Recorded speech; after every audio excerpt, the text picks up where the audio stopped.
Bam, we're live. Good morning, Rambler. What's up? Someone in the thumbnail. You are using a 100 to 400 GM lens. I don't think so. I don't have a 100 to 400 lens. I don't think so. I don't know what I didn't make the thumbnail, so I don't know. But I maybe a long time ago I had like a Tamarack or something, 100 to 400. I don't remember. Maybe, or I had a 50 to 500 on a Sony, if it or no, on a Canon. I can't remember. I'm sorry. Maybe I'll look at that thumbnail later, or you can send me a screenshot through DMs. But that does not sound accurate. Speaking of cameras, Jake Kazan, what's up, playa? How you doing, dude? Girl's hair was on point in that video with Be Friendly Fitness. I hope you're well, buddy. I hope you're feeling good. Hope you're healing up. Augustus, good morning. Foreigner for sure, right? With the name Augustus. Marissa Hinojosa. Hey, good morning. Nice shot of the butt. Good. Geez Louise, what's up, player? Bobby Peters. Yes. Yes. Omar Cornejo, not to be mixed up with Marissa Hinojosa. Definitely not to be mixed up with the guy from Trinidad Tobago. Devesh Maharaj, the Hammer. Robbie, what's up, dude? You're still a flat bill to me. Paulina, hi. Always good to see you. Paper Street Coffee in the house. It's a great photo of you, Paulina. It's dope.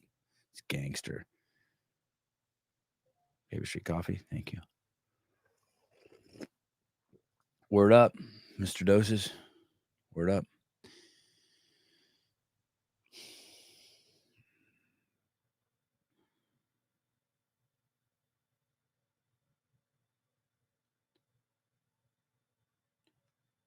In 2008, maybe before, I met this guy named Dutch Lowy. He ended up being one of the main characters in the movie Every Second Counts, the documentary. And one of the things Dutch says in that movie is,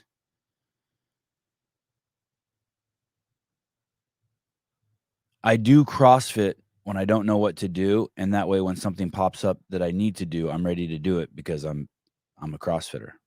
I didn't say it nearly as eloquently as he did.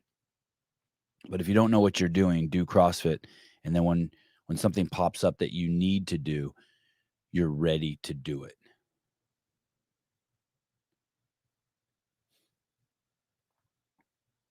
I heard someone say the other day,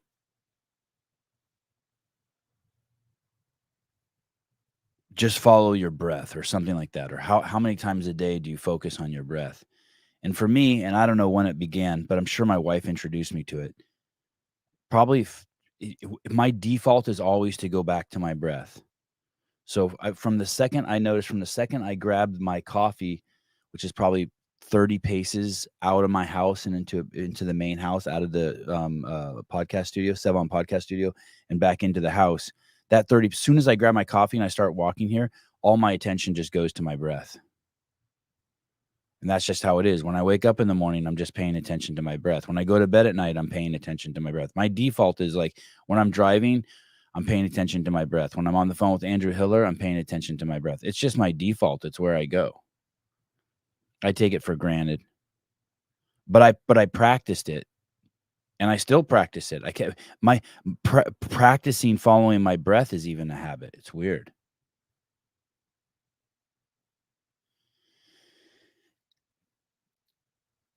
The most valuable gift you have is stillness.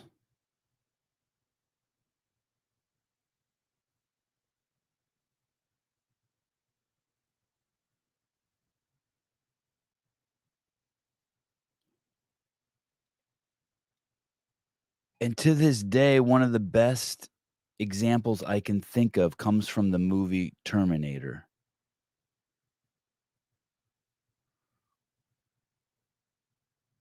When Arnold Schwarzenegger, someone says something to him, and these lines start popping up in his head, like the screen turns to like an inside shot of his brain, and it starts offering up interactions that he could have with what he just saw.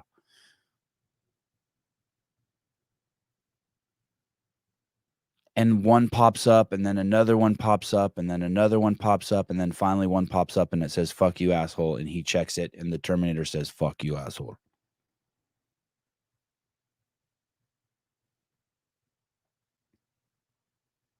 You got to give yourself time to get options instead of just going through the day reacting to shit. Think of your life as a record. You know, you put the needle down on a record and it just goes round and round, and then it gets to the end, and then it goes back to the beginning again. You have to, if you want your record to play a different song, at some point you have to stop just getting played, and you have to just take a breath and let something pass by. This thing that some people might call an awkward silence. It's not awkward at all. It's actually very comfortable for people who sit in it.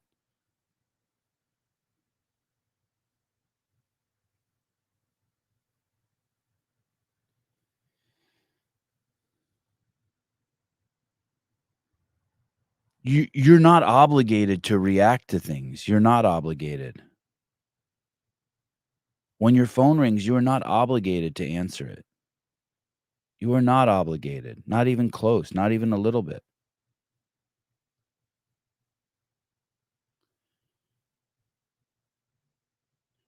If you are hungry, you are not obligated to get up and go to the refrigerator and get food. You can create space and watch that and let another option appear.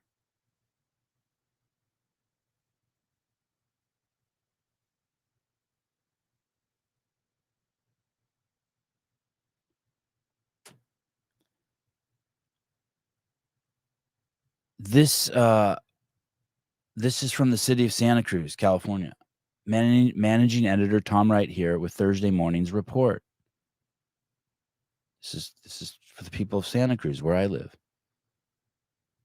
With flu season in full swing and a flurry of indoor holiday gatherings on the horizon, Santa Cruz County Health Officer Lisa Hernandez has issued a new health order to protect vulnerable community members and is urging the public to heed the call to step up personal protective measures of its own.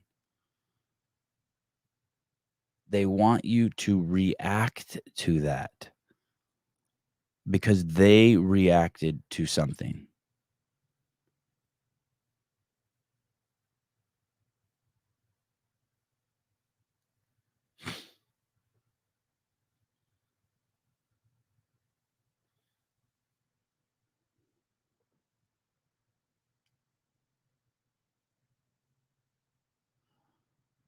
That the line that I like to use, "Don't argue your limitations," or if you argue your limitations, they will be yours.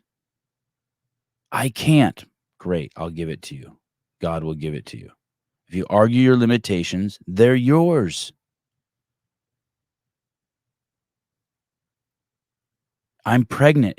But it's unrealistic that I'll just quit drinking coffee and quit drinking alcohol and quit smoking cigarettes. Great. That's yours now. You own that. You just argued your own weakness.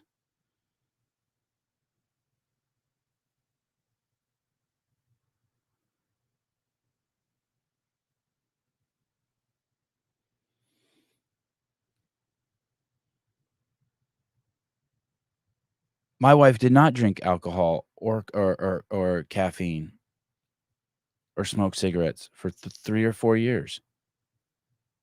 She got pregnant with Avi, and she removed those things from her life. She wasn't smoking anyway, but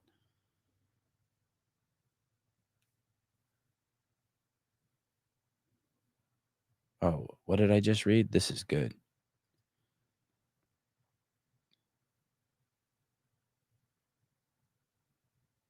Chris Biesterfeld, be careful what you say to yourself.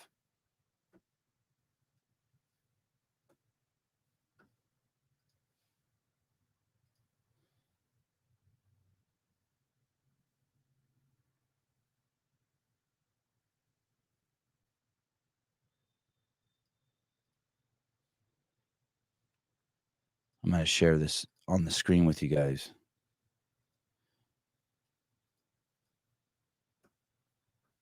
This is from a guy named Ryan Holiday who has 2.5 million followers on Instagram and has wrote some book called The Daily Stoic that people think is a good book.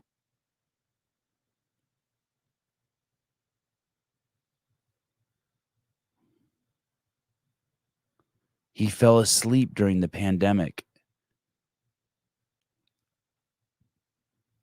During the pandemic. Yesterday, we'll get back to that in 1 second. Yesterday, I was at my kid's tennis, class, and, there are these benches where all the parents sit, like, they're like bleachers, portable bleachers, and they face the tennis courts, and most of the parents don't even go there, they just drop their kids off, but I stay and watch, and most of the parents don't do that. I always do that. As a matter of fact, I've been told not to do that, I've been told I baby my kids, I've been told just all this stuff, right? The teacher I mean, I love the teacher, but he's like, "Hey, dude, you gotta give your kids some space. You can't be always here watching. You notice you're the only parent here, blah, that kinda shit." I'm like, "Okay, thank you." But I had my kids to watch them, and, like, I accept the fact if it's fucking them up or whatever anyone's saying. Like, I go to the skate park to watch my kids skate. Like, I enjoy it. Uh, just like I like if my wife's working out, I'll go in the garage and watch her work out. I just like watching people move, and especially people that I love. So, I, um yesterday I was there. Oh, and then these parents I've known for a long time, a handful of them, because my kid started there when he was 4 or 5, and I'm there 5 days a week, so I see all the parents, and most of the parents there actually play tennis. I'm one of the few that don't, and, so I know all the parents and I see them, but they sit on the bleachers, and I bring my own chair. I bring this click chair, CLIQ chair. It's like this little fancy portable chair, and you pop it up, and I sit on it on a grassy area by myself. And the reason why is because in the beginning, the reason why is 'cause, I all those parents were, woke. Like, we were the only kid that came there that wasn't I wasn't wearing a mask and the kids weren't wearing a mask. This is back in 2019 or 20. It's like the instructor didn't wear a mask and me and my kids didn't wear masks, and everyone else is all fucking masked up. So I knew I was hanging with retards. "But Sevan, maybe their mom had cancer at home. You're too judgmental." Well, I'm just telling you, the first 49 years of my life, I only saw Asian people wearing masks. Now everyone was. So, like, fine, call me judgmental, but I'm gonna put my money on retard. 500 on retards for Sevan. Sevan.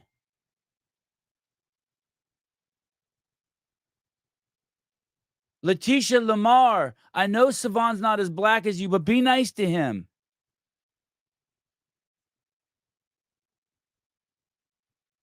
I wasn't as dark as the other kids. They hated me. They were mean to me. I didn't fit in. So yesterday there was a guy there, and his kid goes to the tennis camp, the academy with my kid, and he was a masker. And I remember this girl walking up to my kid one time and being like, "Hey, I'm teaching a dance class over the summer. Do you want to come? You need to." She was like 10 at the time, and my kid was like 7, and she's like, "You need to know that that my dance class is inclusive, and you have to wear a mask at it." I'm like, "Holy shit." And I knew that this guy, because of who he hung out with the other parents, because some of the parents had come over and tried talking to me one time, and it quickly got weird, right? I knew that they were all fucking full BLM people and fucking pro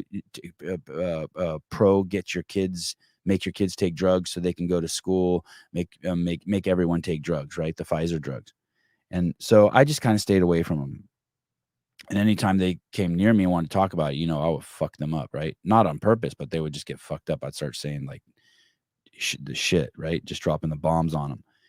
And uh, I mean, like, heart. Just imagine like someone's trying to talk to me about BLM, and I immediately ask them what's the root of their racism, why they think black people are inferior. You know what I mean? Or what's the outcome they're looking for? And they just fucking get it unraveled. And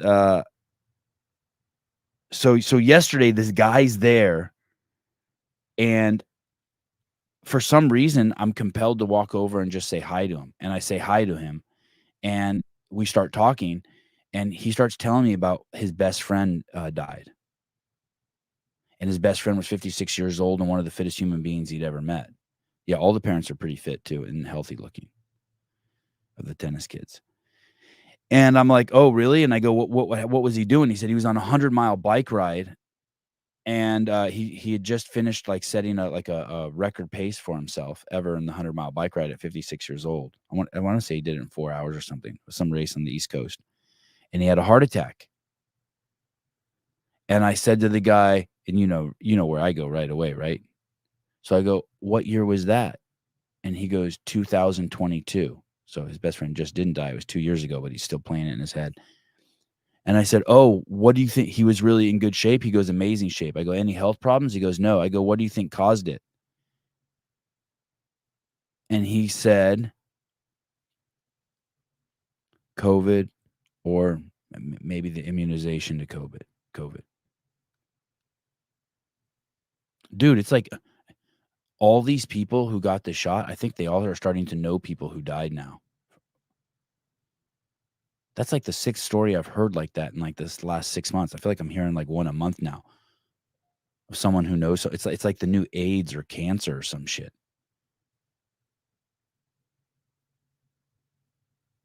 Wow.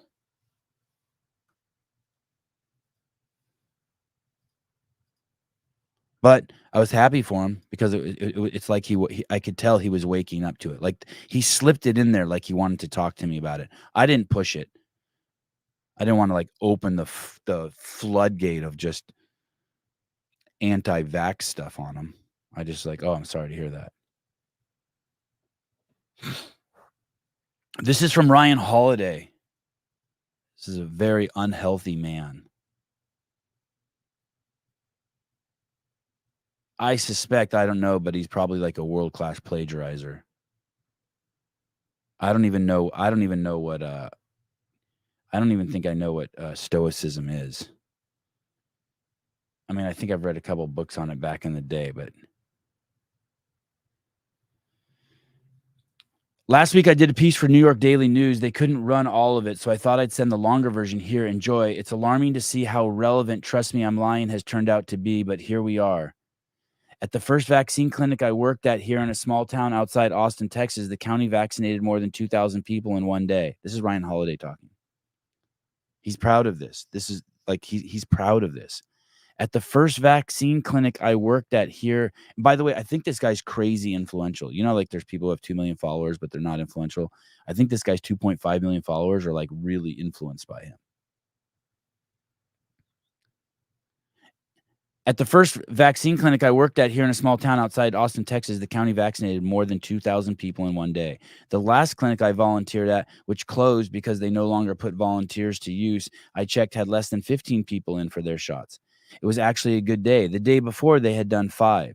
This was not because there was a shortage of people who needed their miraculous mRNA vaccines.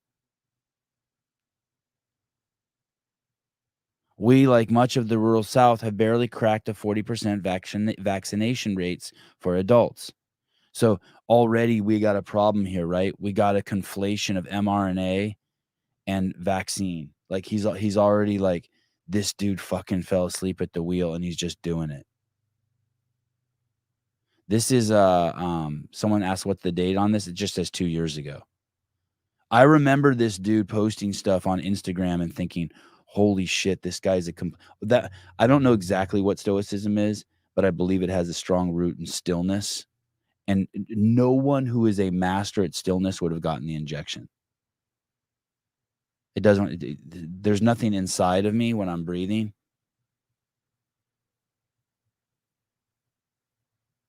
There's no fear in there. There's no reaction to get that.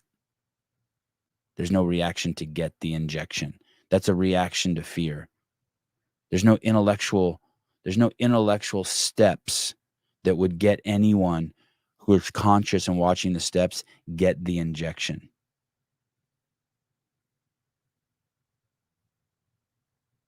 Like there's a plank that like if like pirates, they ask you to walk the plank. You don't do that unless you intellectually can make sense of why you walk the plank. And why do you walk it? Because the guy has the sword and he's pushing you to do it. And so you make the connection right away, a logical connection without any leaps. You evaluate it and you're like, okay, sword touching my back, causing me to walk the plank. Guy's yelling at me, he's going to kill me. He's already walked 6 other people off the plank. No one's gotten away from it. One guy got killed who refused. So you walked the plank. The virus wasn't like that. We had a fucking boat full of people off the coast of Japan who were not dying with the virus. We had the data come out of China. Everyone over 65 years old, of the people dying predominantly, like 96% or whatever it was, were over 65 years old and had been smoking for more than 30 years. The second largest group in China that was dying were the women who lived with those smoking men for 30 years or more. We had the data point that the vast majority of people who were dying were 82 years old in countries where the average age of death was 80 and had 4 or more comorbidities. There was no person. There was no person connecting the dots who was like, okay, it's safe to take. Not even a little bit awake. Not even a little bit awake. Do it for the people who are old and who are going to die. So then you do a quick Google search and you say, what's the life expectancy of someone who's already in a nursing home? I can't remember what it was. It was like 13 months, and we're 13 months into the pandemic, and we're still doing the same games. There hasn't been a change. None of it made sense with just simple logic. Yeah, thank you, Kevin. There was no sword. That I agree with you. There was no sword. Man, this dude, this is what's scary is like this, I think part of stoicism is this, like, this claim that you're at the essence of it. There's this claim that you're awake, that you're conscious, or at least it's a conscious practice. It's a practice of consciousness. I'm guessing at its essence, it's this realization that you can go back to your breath at any time and not be obligated to react. I have an itch here on my head. I'm not obligated to scratch it. Or is it a scratch to itch? You know what I mean.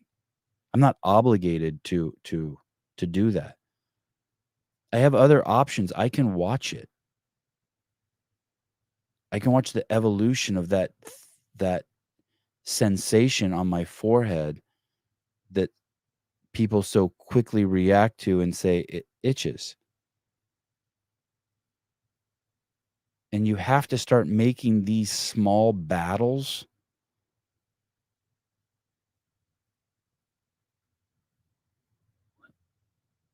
relevant battles in your life. Like, okay, today I'm going to experiment and not itch. I'm going to try to catch myself before I itch anything and watch it and sit with the sensation.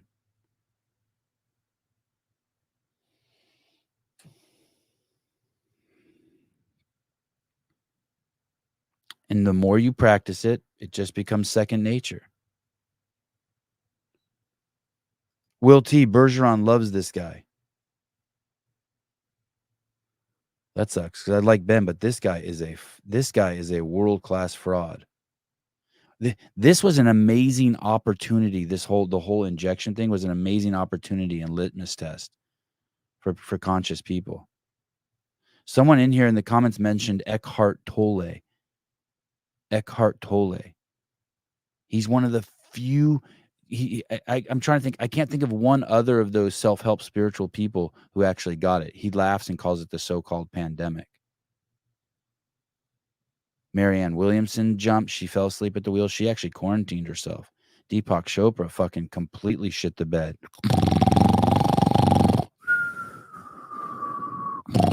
He went to sleep at the wheel. This guy, what's his name again? Ryan Holiday. This guy fucking went to sleep too. I wonder if that's his real name.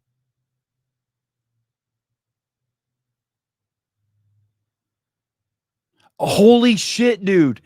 Holy shit. Look at his tattoo on his wrist. It says stillness is the key. I wonder. Oh my God. Listen. Imagine reacting to something that caused you to pull a mask over your face while showing a tattoo that says stillness is the key.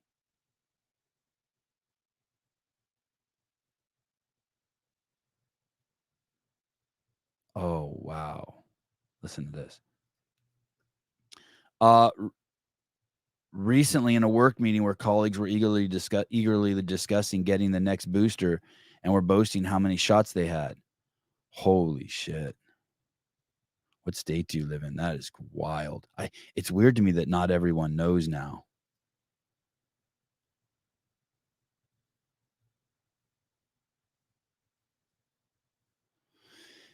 The thing is it's okay to be asleep. I'm if you got the shot, if you reacted, these are all normal things. This is what's happening in the matrix, right? People are just asleep. Some people want to be asleep. Some people wake up and they're like, "Fuck, can I go back to sleep?" And you can go back to sleep. There's this line in the Bible. It says, "Don't be a dog and return to your own vomit." And I think that's what it's saying. I think that when I heard that line, I was like, "Oh yeah, don't fall back asleep." And so you have to there's things you can do to help yourself stay awake. You have to create space, actually observe and stillness, observe stillness.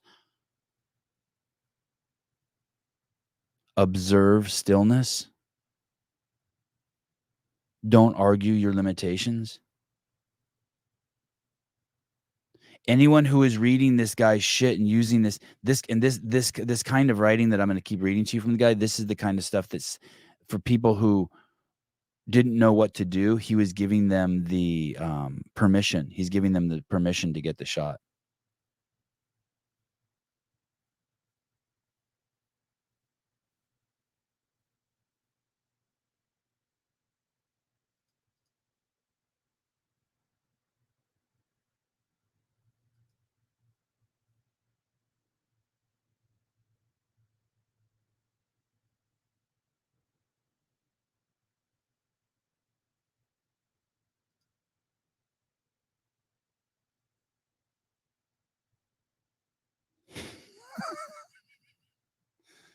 I wonder how many. I don't think most people watch this show. That's why I almost always read the comments I pull up. I don't know if I believe this. Clock. Last I heard about 2 weeks ago, only 3% of the U.S. had taken the new vaccine. What a beautiful collapse of credibility of U.S. public health.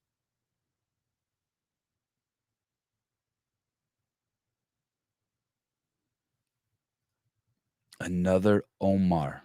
Omar Sevi. What's up, player? Look at that spelling of Sevi. Big hug. Thanks, brother.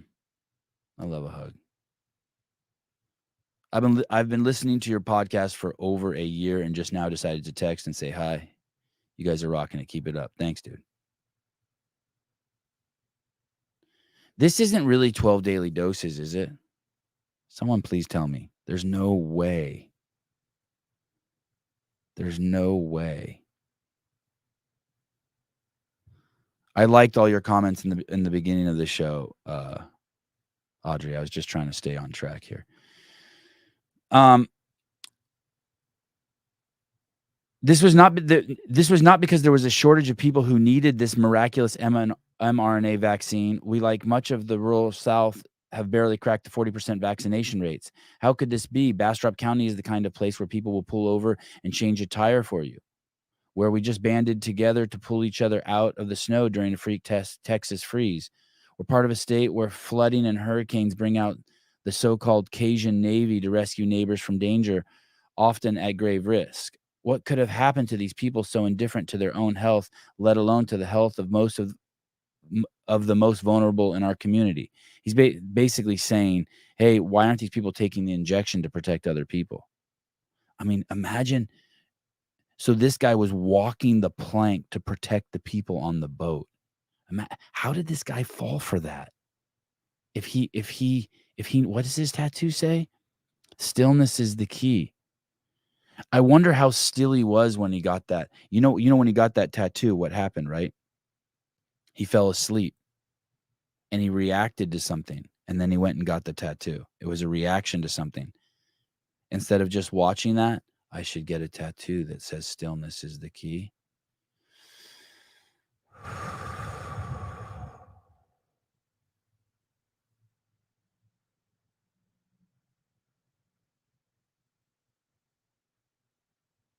He didn't. He went to the tattoo shop and got it.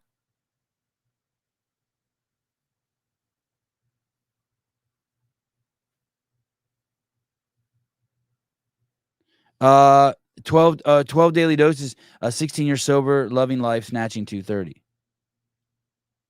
I did 100 overhead squats the other day with a 45-pound bar. 15 years drunk, smoke weed every morning, 95-pound back squat.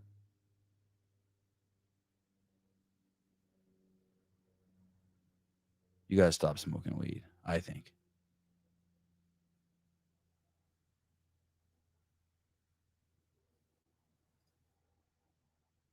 Is that our girl? Did she change her? Is this my girl? Is this my self-help book? Are you sitting in a bowling alley? Have you read An Outline of Intellectual Rubbish, an essay by Bertrand Russell? I like him. All superstition and illogical beliefs are supported by fear. Could expand the dialogue of these topics.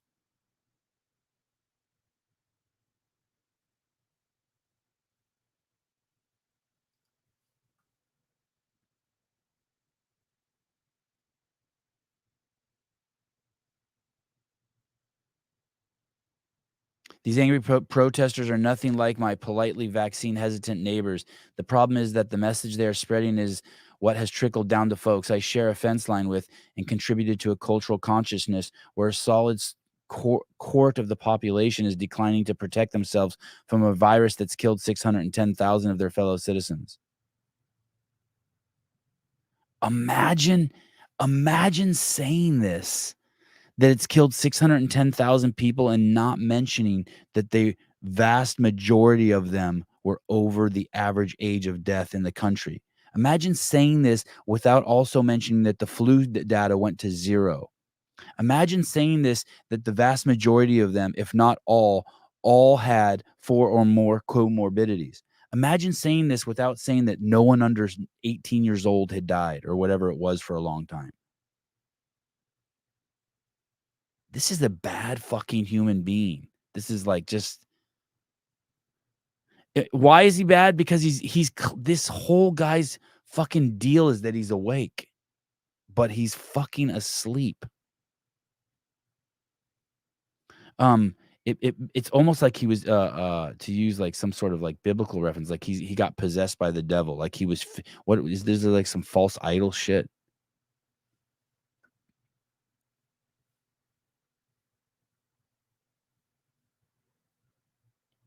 Now here we go. You ready for this? Here we go.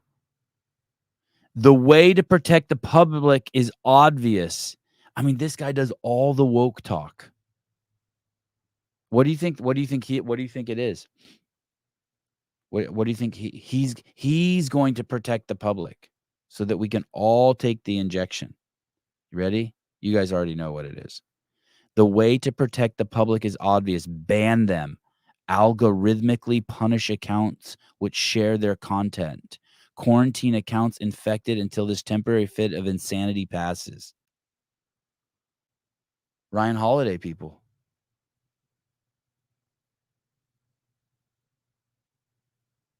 Not basically go to 0. It vanished, dude. It vanished from the paperwork. Daniel Garrity flu did basically go to 0, even though people didn't get tested. We can go back and look in the wastewater. It wasn't there during the lockdowns. Oh, I see what you're saying. You're saying it did vanish. Yeah, whether it did or didn't, huge red flag. What the fuck is going on? How could there be a year where COVID's here and flu's gone? Fucking impossible.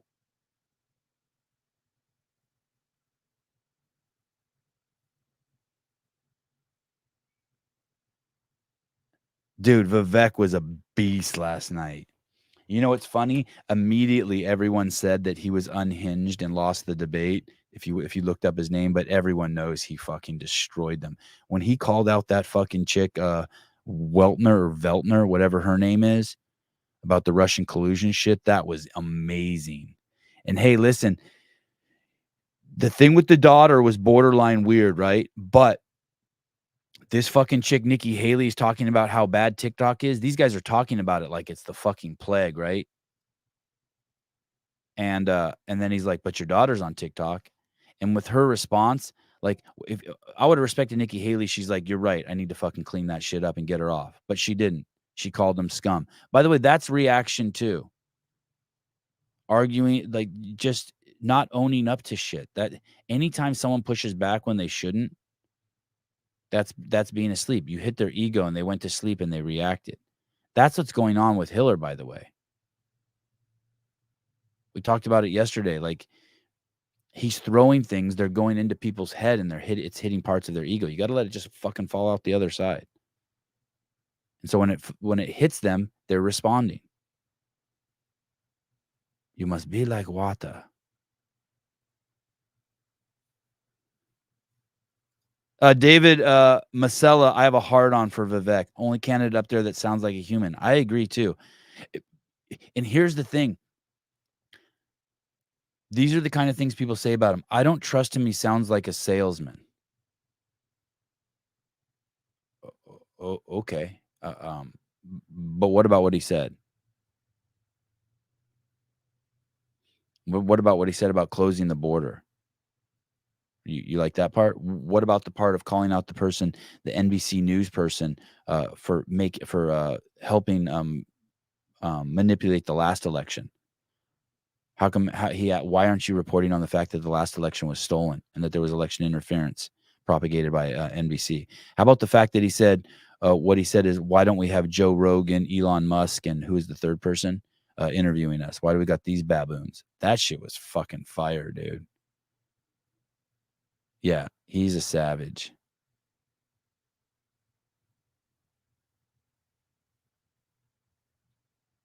Hey, and if you read the reports, the feedback on the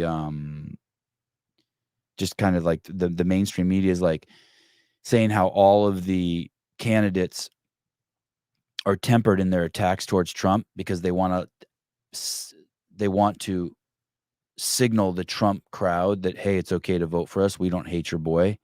But Vivek's been doing that since day one. He said he would give Trump a full pardon since day one. Now, whether that's manipulation or not, he's just ahead of the curve, and the rest of these idiots are jumping on his bandwagon. Hey, how about when he said there's two people up here with 3-inch heels? I wonder what was he referring to? Was Chris Christie wearing heels? And Chris Christie is a joke. I'm sorry, I am not voting for a drug addict. That guy is a full-blown addict. That guy got I think he got like some sort of surgery to help him lose weight. And he got skinny for a second. Remember that?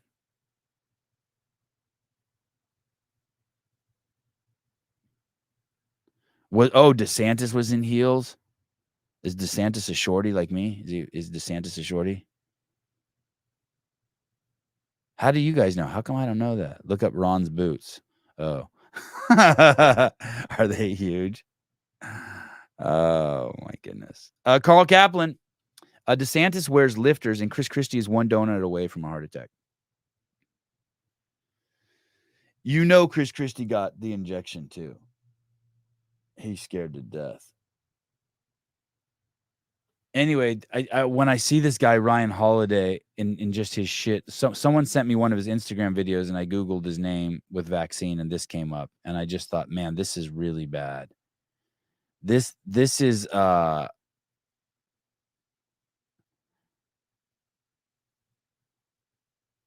this is like that guy, the Josh, the guy, the chief marketing officer over at CrossFit Inc. that Hiller was talking about. His whole deal was he worked at Twitter, which we know banned hundreds of thousands of people, their conservative voices. We now live in a state. For those of you who don't live in California, we had a law pass here. I think it's being taken to the courts, but we had a law pass here that the doctors here are not allowed to give you different advice than what the state advice is regarding COVID. And that's basically what all these Ryan Holiday, this guy Josh, Twitter all had in common. It's just one giant. It's just censorship at the highest level. It's sad. It sucks. It really sucks. Hey, remember, we would not be squatting below parallel if these people were in charge. Remember that. That's not even a joke, as asinine as it sounds. Caller, hi. What's up? Do I hear you? Do you hear me? No, of course not. No, hold on. Be cool. Hold on. Wait. I can't hear you. Hold on. Hey. Hi. Hey. Okay, now. Go ahead. Can you hear me? Yeah. Yes. Did you talk about Hiller's video with Craig Ritchie yet? Yeah, a bunch. But I love the subject of it. Did you see my rebuttal to it? Did you see my clothing line that I'm coming out with? No, I totally missed it, so I was just making sure. Yeah, can you see your screen? What did you think about it? Can you see your screen right now? Yep. Let me see. I'll show you my new where is my new clothing line? Hold on. You know how he has the Hustle clothing line and it's HSTL? Yeah. And I was like, man, he's not like, and he made that video where they're crying because their shit's coming unraveled a little bit. Yeah, so Hiller tries to rally the troops for him, which was not what I had on my bingo card for the day. Was literally. So I called a friend and I was like, hey, we need to do a new clothing line for him. Because of like when my shit's unraveling, like I'm like trying to hide it from you guys and I'm pushing it down and I'm like working twice as hard, right? Like instead of changing my underwear, I'm working twice as hard to fix my shit. I'm not going to make a video of myself crying, especially if the name of my brand is Hustle. So I just decided, hey, I think I'm going to make a new clothing line, and I was going to call it Crybaby, but then a friend of mine came up with, I don't want to say his name, a clothing line, VCTM, Victim. You like it? I'm looking for the shirt. There you go. Yeah, and it's going to be a collab between me and Richie and this guy. But everyone was singing his praises on, so that was the only comment, I guess. I just didn't think that would happen. Where a bunch of sympathy buyers, like that's just the opposite of what this is all about. Like you leave the sport basically right in the middle of your so-called expansion, and you just focus on weightlifting, and you cry when your expansion doesn't go well in the United States. After you've already got a reputation for being a prick to everyone in person, besides the celebrities that you try to like follow around the games, getting their content. There are a lot of people who think he's a prick.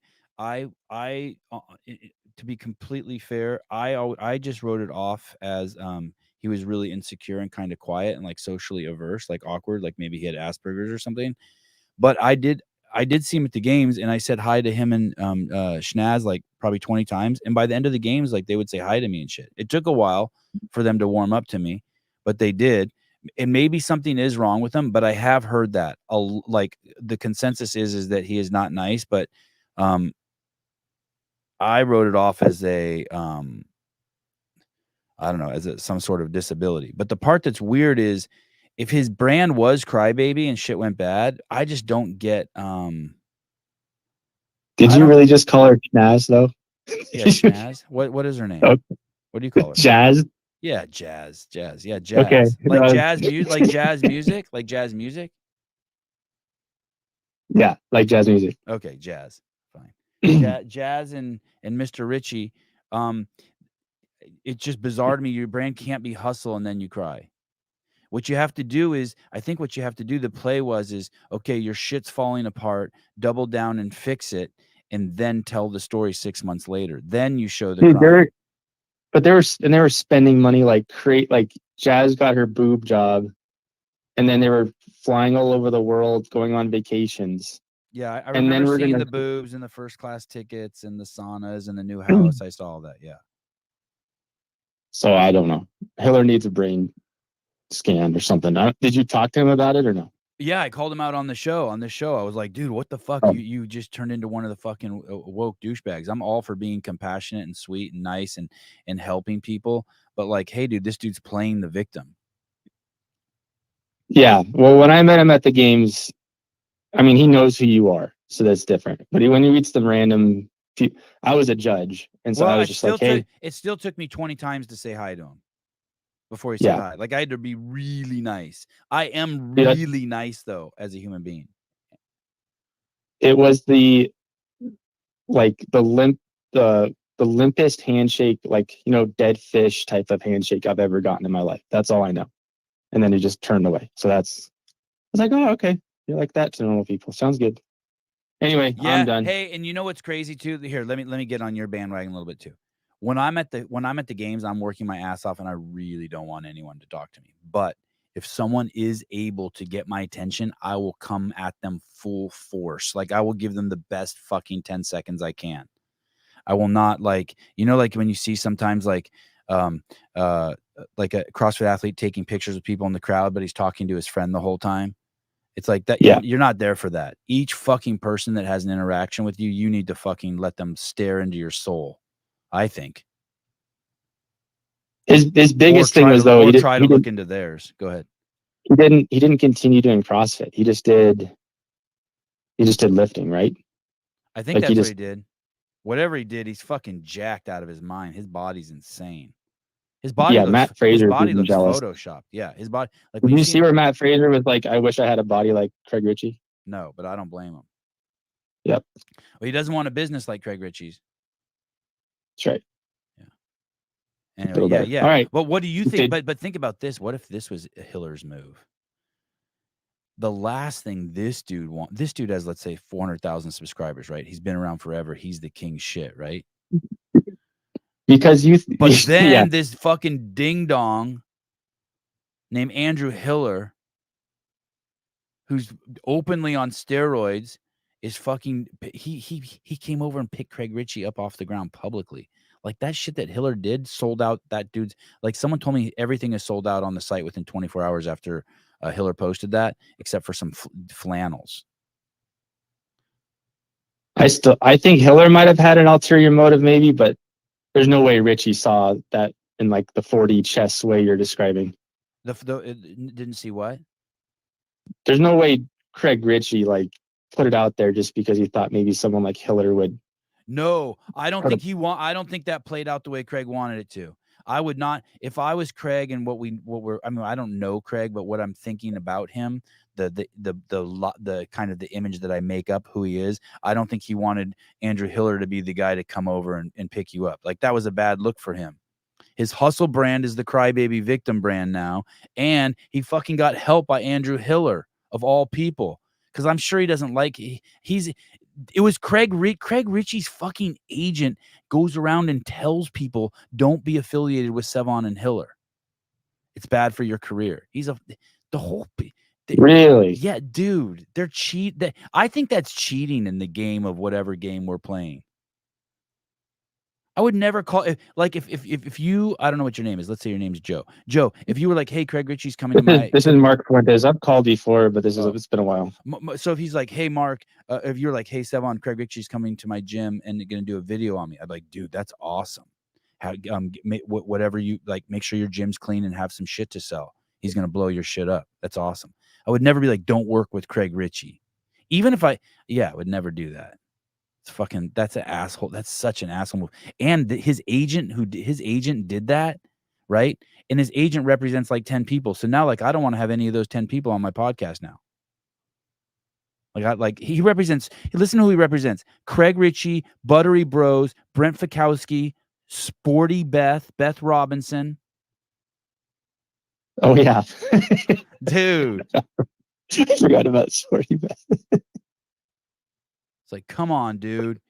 You just made it so, like, by just like, it's okay to hate me, but you're or not like me or have those thoughts, but you're an agent. Like, you're supposed to be doing, your obligation is to get the most for your clients, not to hurt them. Oh, the list is funny. There's some Sam Briggs is on there. I think Emma McQuaid was on there. Who else is on there? You guys want to see it? The list? Anyway, so you and I were the only ones who were like, oh man. Look at his comment. Like, no, everyone, such a good dude, Hiller. And I get it. Yeah. I get where it was a good dude thing to do. It was nice. I mean, it was Hiller, nice, right? And I think you can't resist at certain point, though. If you're getting big enough, like Hiller, I don't know if he's reached the peak, but like, he's gotten big enough to where he can't resist an opportunity like this to be like, also, now that all of you are watching, I'm also a good dude, and look at me be a good dude. It's such like I don't know. He chose the wrong area. It what? He chose the wrong person to be a good dude. Oh, right. Like he should have made a video of him helping an old lady across the street, not helping the give out some Thanksgiving turkeys, Hiller. Leave Craig Ritchie's thing alone. But dude, it's so funny in the way that he helped Craig Ritchie of all people. I don't know. It's pretty damn funny. What's the name of the guy's agency? I have no idea. S1 Sin. I don't know. Someone. I don't know what it is, but they have the list of all the clients on there. Yeah, he said he hired some expansion agent though, didn't he? He said he hired someone specifically for the U.S. Was that the same agency or is that different? I don't know. Heidi says being a good dude to your enemy is Jesus shit. Oh, that's sweet. I like that. They weren't. I don't know if they were. I don't know if they were. No. Okay, go ahead. No. There's a difference, Heidi, between being a good dude to your enemy and enabling your enemy. Like the same thing about homeless people. You're not going to go out and give needles, and just because you're a good dude, you're going to give them food. You're not going to give them money that they're going to go spend on the wrong thing. You're going to give them actual sustenance. So that's how you be a good dude. You can love that quote, but it's wrong. Omar Lozano also coming. Hiller altruistic action was epic. Look at these people. Oh shit! How about this? How we do it? Hiller did that because he's about to drop the Craig Ritchie natty or not video. Oh no. Yeah, he gave Craig Ritchie needles. That's what he did. That's exactly what he did. Instead of learning how to actually pivot correctly in your business, he got rewarded for crying on the internet about it. And everybody gives him sympathy by it. So that's exactly what he did. Oh, I kind of see what you're saying. So if it would have been Jesus shit, if Hiller, if Hiller went out and think Hiller trained him like a dog that now it's like welfare. They made welfare for women who left their husbands, and so a shitload of them left their husbands, and we trained a society to leave your husbands and get money from the government, your daddy, the government. We reward them for failed relationships.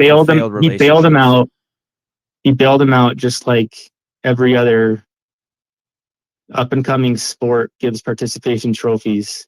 It's like, okay, you're not going to learn anything through that. I do like what Heidi's saying here, though.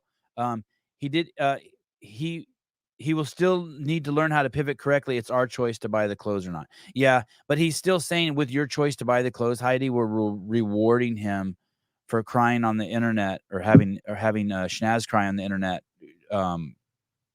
You get something for that. Yeah, it doesn't have to be like buying his company to give him needles, Heidi. It means rewarding him at all. That's what giving him needles is. How about this? How about this one? This is kind of my. I think that this is my personal self-help book that lives in the comments. Caroline M. I don't care who Hiller helps or doesn't, his choice, but it's not 100% pure good dudeness. There's a PR element or a one-upping him.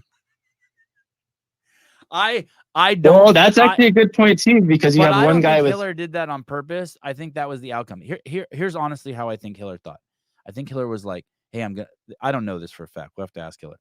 But I think Hiller's like, "Hey, I'm gonna make a video on this fucking Josh dude. What a fuck! Like this Josh dude's just like fucking Hitler incarnate, right? He's just every totalitarian, censor everything. He's the epitome of sleeping woke giant." And worked at Twitter, you know what I mean? Post the fucking vaccine card, all that shit. So I think Hiller's like, man, this doesn't suit the brand of CrossFit, which is personal accountability and personal responsibility. Okay. And then at the same time, he looks over and sees what's going on with Craig Ritchie. And then he sees a Martin Luther King quote. Did you see the video? Do you know what I'm talking about, Mark?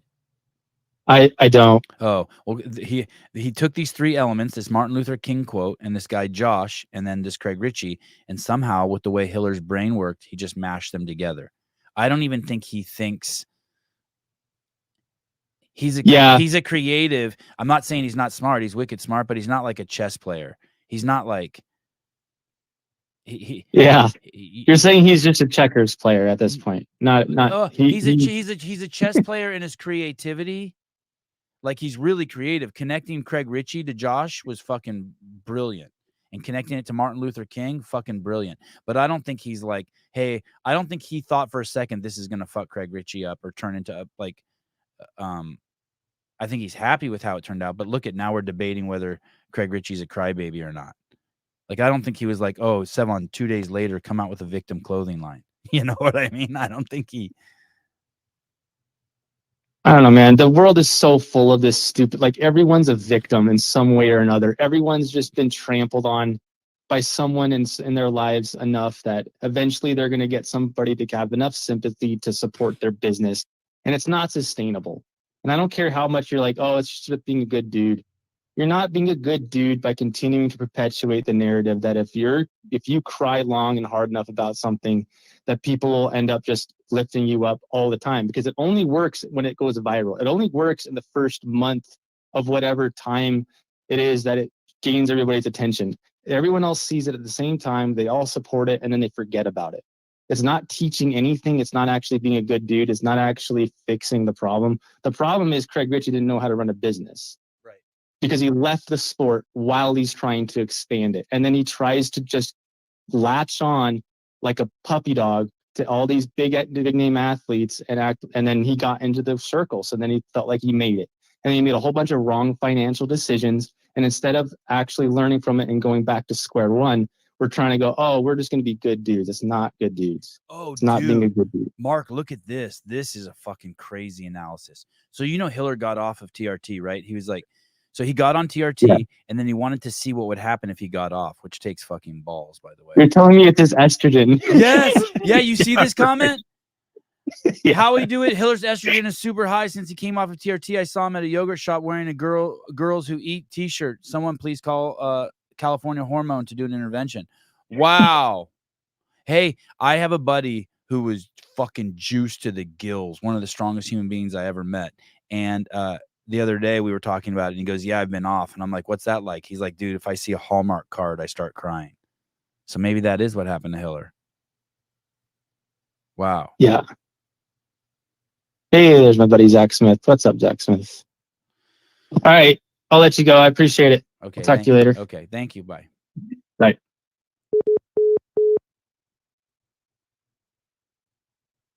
Yeah, I don't know how Hiller's brain connects all those dots. It's pretty fucking amazing how he squeezed Martin Luther King in there and he held Martin Luther King up against that dude Josh. That was crazy. That was amazing. Oh, is this it? Wait. Sin Talent Agency? No.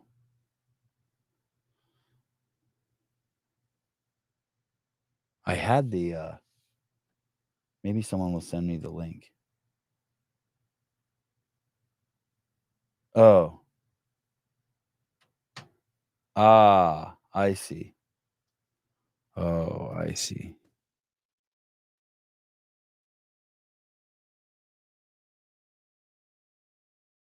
My son threw up 3 times in the middle of the night last night. 3 times I got up and rubbed his back.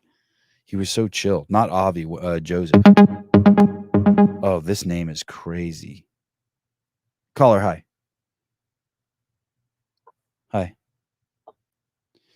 Hey, Sevan. Hey. My name is Megan.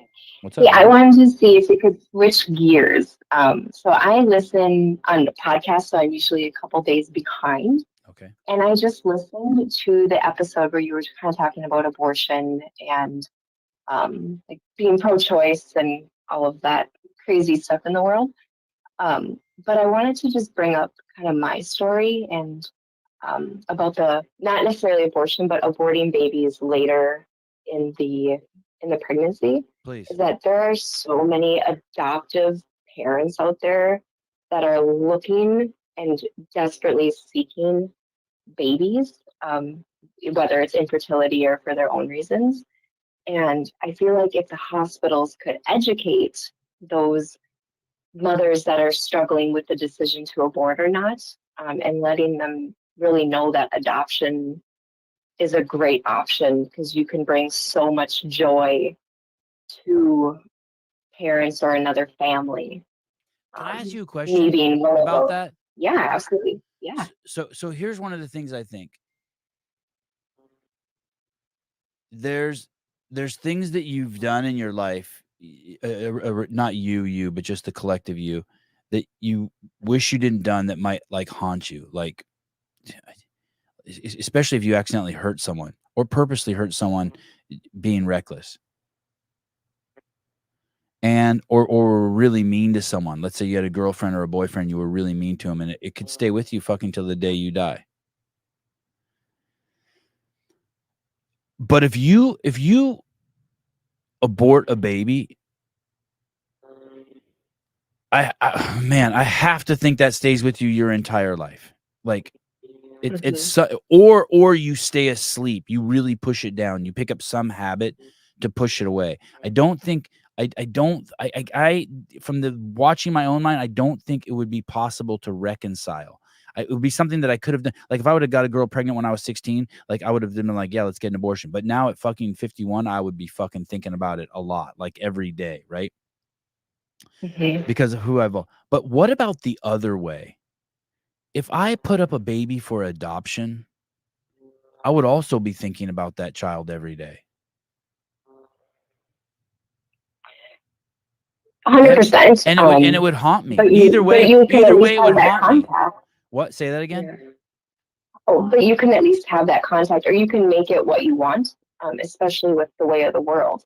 So I'm an adoptive parent, so I adopted my daughter 3 years ago, and it was we left it completely up to the birth mom whether she wanted to have contact with us or not. And so it's considered an open adoption, and we do communicate with her, but she doesn't communicate back.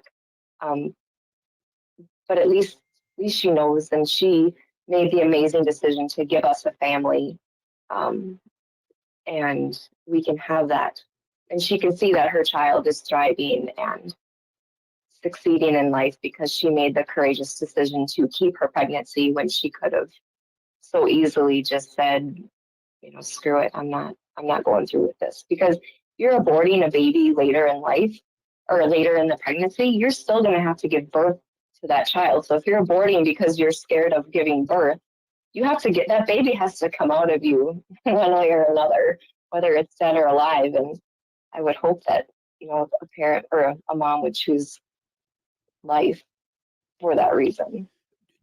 Last night in the Republican debate, Chris Christie said that you can get an abortion in the 9th month in the state of New Jersey.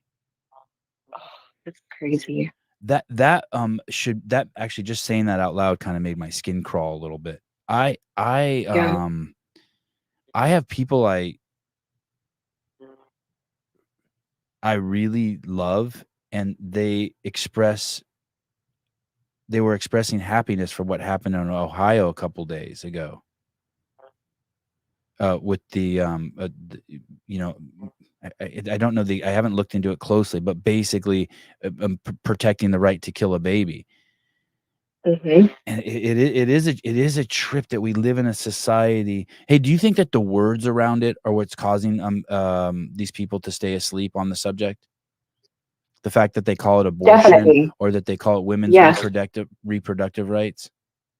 Those yes, kind of like mislabeling it.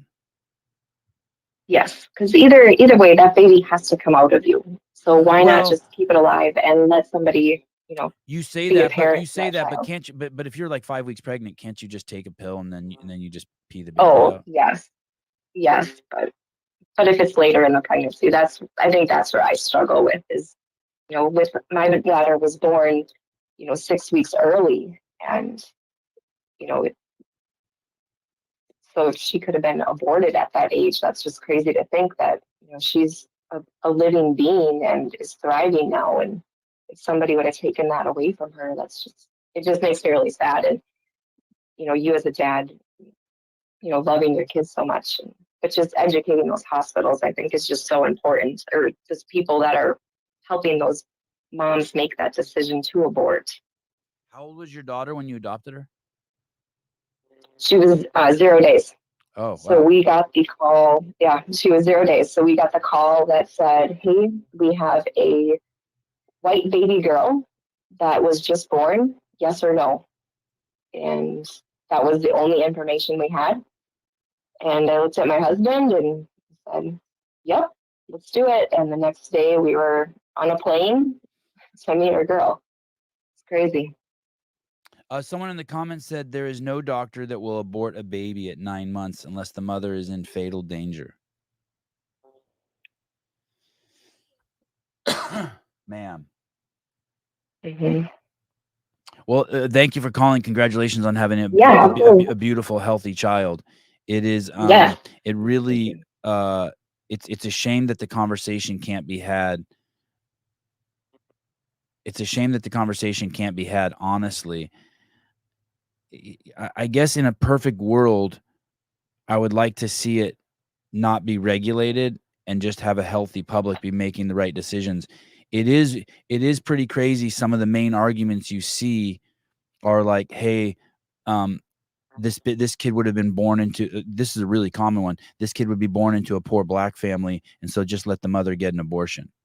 Like for some reason, like that's like some sort of bad thing to happen to you to be born into a poor black family. Like everyone born in Armenia, 90% of the people born in Armenia, my people, are born into poor Armenian families. Like if you know what I mean, that's the justification for abortion, and that's justification the left uses for on blacks, people with black skin. Hey, well, and then you heard Ron DeSantis tell the story yesterday, right? I don't know if you heard No, it. I didn't watch it yet. No, I'll catch up on Megyn Kelly later today. So basically, he said that there was a woman in Jamaica who was going to get an abortion, and for some reason she didn't. And then eventually that kid came to Florida, and that girl grew up, and now and Ron DeSantis appointed her to be on the Florida Supreme Court. But she was going to be a little aborted black girl in Jamaica, and now she sits on the fucking Supreme Court of Florida. And it's like, hey, just because someone's going to be born into hardship doesn't mean you fucking kill them. It's a crazy justification for killing babies. It's bizarre to me.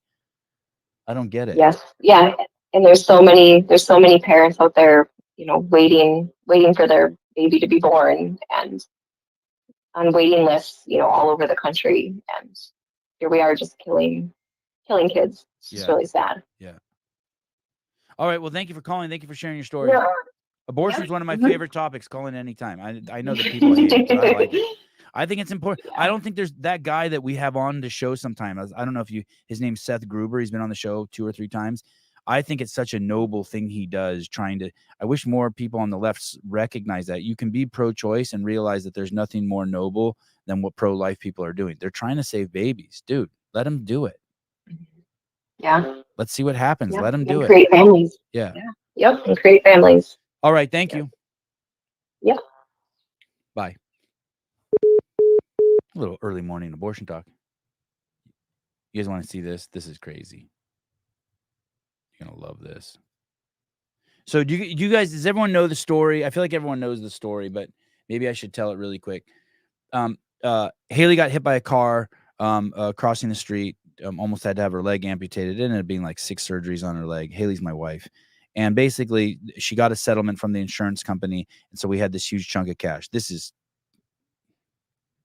20 years ago. I don't know. This is a long time ago before we had kids or anything. And so one of her family friends was the vice president of this chain of banks in Los Angeles, very high up, like the highest person at that bank, of those banks, and big bank, big bank. And so we went over to her house. It wasn't a lot of money. I want to say it was like $300,000. I mean, it's a lot of money. I mean, we used it for a down payment on a house, which we would have never gotten if she wouldn't have got hit, but whatever. And it wasn't worth it for the damage that was done to her. Like, she has no meniscus now, and I mean, she's still fit as shit and looks amazing, but it sucked. It's not worth it. Don't get hit by a car. So we go there. We go to the lady's house, Jewish lady, and we're talking to her, and she's telling us how to invest our money, Haley's money, our money. We weren't even married. And she tells me When she realizes I'm Armenian, my chain of banks does not lend to Armenians. I go, really? She goes, yeah, if we see IAN, we don't let you borrow money from the bank. I'm like, you can do that? She goes, well, we do it. I don't allow any of the banks in my region, Los Angeles, to lend to Armenians. It's like, no shit. She's like, yeah. She's like, they're not trustworthy or some shit. She told me. And I'm just sitting there like, wow, no shit. Awesome. Wow. You know what I mean? It'd be like if you were a black dude and someone was like, yeah, I don't want any black males living next door to me. And you're like, oh, why not? Well, because they fucking kill people. No shit. Yeah, look at them. 51% of all the murders in the United States are committed by 6% of the population, men with black skin. So this lady's like, we don't fucking lend money to people with the last name with IAN. Why? Because these motherfuckers are corrupt and don't pay their shit back. Now, listen, what's crazy is I do know a half dozen stories of fucking Armenians running scams at banks. So I was like, shit, there's probably some truth to that. Right? It's like, wow. And now, we've had Jorge Ventura on, and it's the Armenians, the Chinese, and the Mexicans who are fucking running the drug show in California now.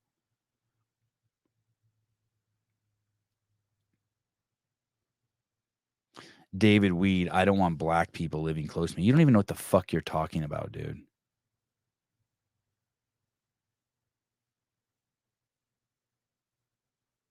You moved to fucking Spain.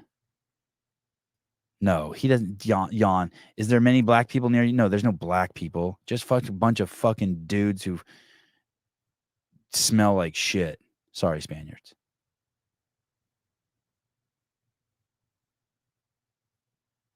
Matt Burns, stereotypes are based around facts. Anyway, so, I thought someone was going to call. So basically, look at this article. This just came out, I think, yesterday. This was not the bank, by the way. Speaking of stereotypes, this was not the bank.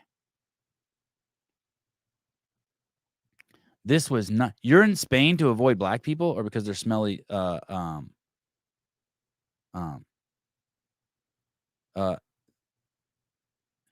they're smelly men there, because there's no black people there. Oh, Shooter McGavin.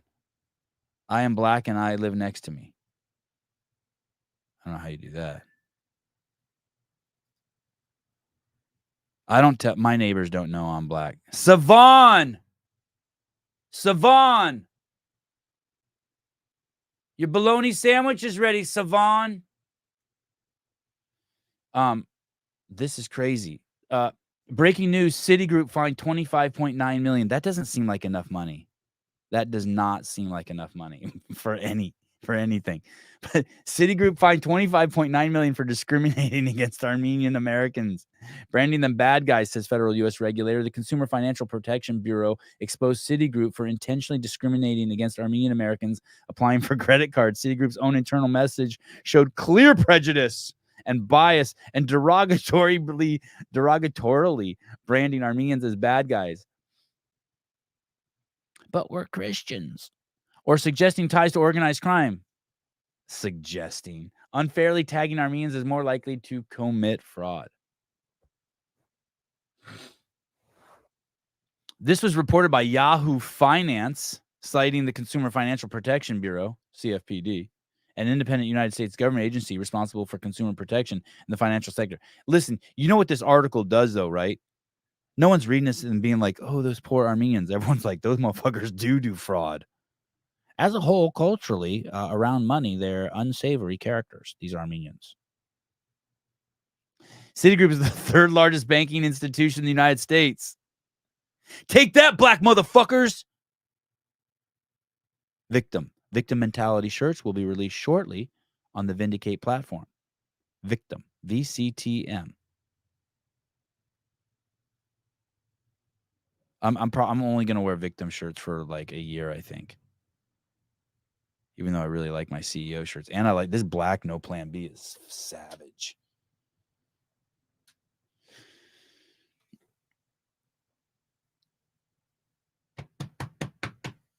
The investigation found that Citibank trained its employees to blatantly target and reject applicants from individuals with the last names ending in Lamar or Sevan or Letitia.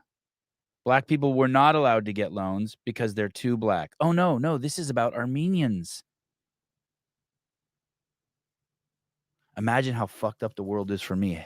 I'm 100% black and 100% Armenian.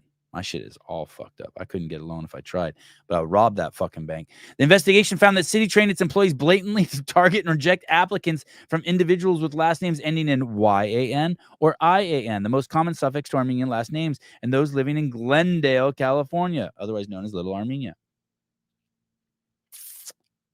As part of the Citi Financial blah, blah, blah group, ordered Citibank will pay a hefty fine of $24.5 million. Please. How is that hefty? It must here's the part I don't understand. It must compensate affected customers to the tune of $1.4 million. Excuse me. Turntable, I saw your comment. I'll come back to it.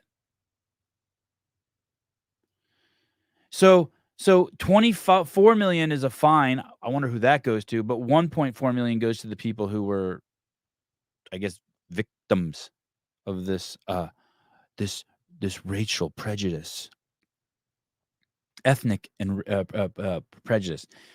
Listen, dude, this is like real shit. That's what's so funny too. Like, so I told you a story about how I went to my grandparents' home where they were chased out from genocide, right? Now you're seeing my people can't get a fucking loan in LA where they live by the third largest bank. I have personally was told by the VP of a bank, we don't fucking give loans to you fucking dirty Armenians. And look how fucking cool I am. I don't give a fuck. I'm not reacting to that shit. I'm going to hustle.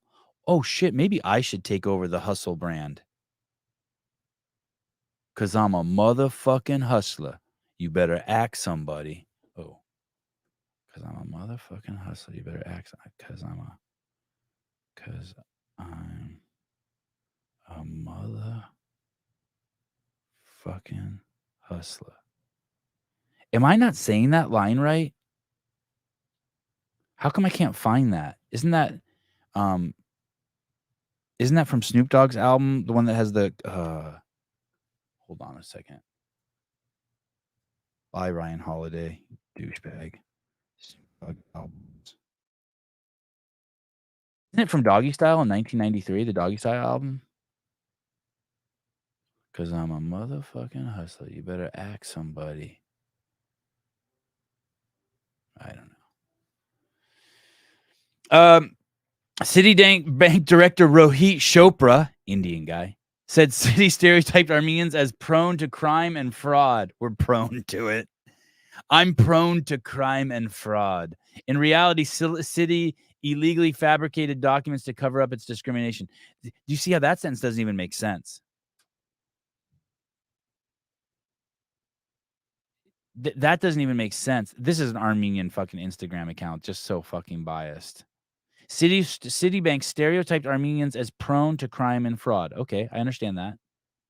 If you end in IAM, we because of some it's not stereotyped. There was some sort of like, hey, these motherfuckers, something's wrong, right? Let's give them that. The IAM people were they were doing some shady shit with around money. In reality, Citi illegally fabricated documents to cover up that's conflating shit.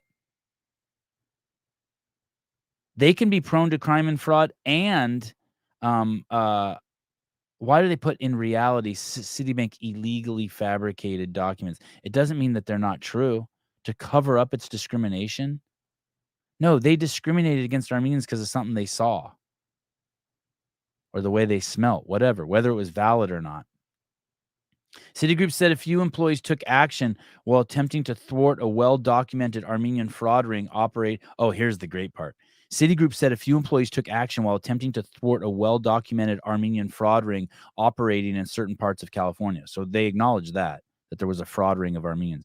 The bank said, we sincerely apologize to any applicant who is evaluated unfairly by a small number of employees who were circumvented our fraud detection protocols, said the bank in a statement. Following an internal investigation, we have taken appropriate actions with those directly involved in this matter, and we promptly put in place measure to prevent any reoccurrence of such conduct. So listen, you have a store, and it's been robbed 6 times in the Apple store in Berkeley. When I was there, it was robbed 6 times by Berkeley's only 10% black. And I can't actually remember ever seeing any black people in the Apple store in Berkeley, to be honest. I'm sure I did, but I just can't remember. When I close my eyes and think of it, just a bunch of big-nosed Jews, right? Whitey Jews. And it was robbed 6 times in a month when I lived there. 6 times a month. It was like 24 times, seriously, in like 3 months. It was something fucking crazy. To where the Berkeley Police Department parked their cars, they set up a portable police station in front of the Apple store and on the 4th Street Promenade in Berkeley to try to stop the crime. Now, every single one of those robberies was done by black kids. Every single one. People with melanated skin. So at some point, if you work at the store and someone black walks in, you're going to be like,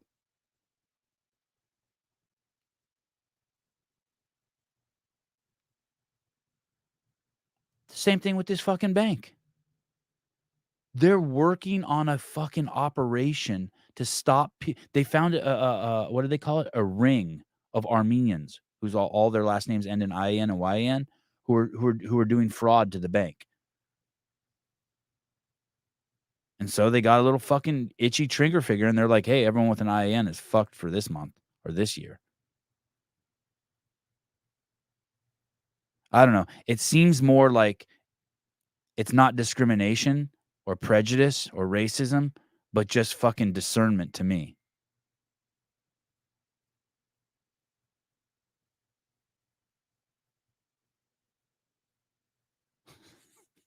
The Kardashians have been discriminating against whites and only fucking black dudes for decades.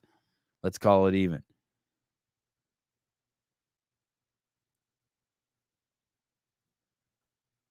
I would like to. I would like to. I wish. I do wish I was more black. Like more obviously black. Maybe I'll like take some pills. I'll take some peptides that make my skin dark. You know, like they'll ask those group of white people, "Does anyone in here, would anyone trade who they are to be black?" I wish I could be in one of those rooms so I could raise my hand. Me! Right here. Sevan. Want to talk about dicks? No, let's talk about Tyson. Tomorrow. Tonight. Holy shit, tonight. Oh my God. Oh my goodness. Tyson Bagent. News. Justin Fields doubtful. Tyson Bagent set to start Thursday night versus the Panthers. NFL Thursday night. Bears, Panthers. Tyson eager for another chance. Oh, here, let's go. Let's do this. Sports Illustrated. I am pumped. Hey, he's coming on Friday. Can you fucking believe that? Maybe Friday morning. How nuts is that? That's tomorrow, dude. That's fucking tomorrow. You're listening to this on a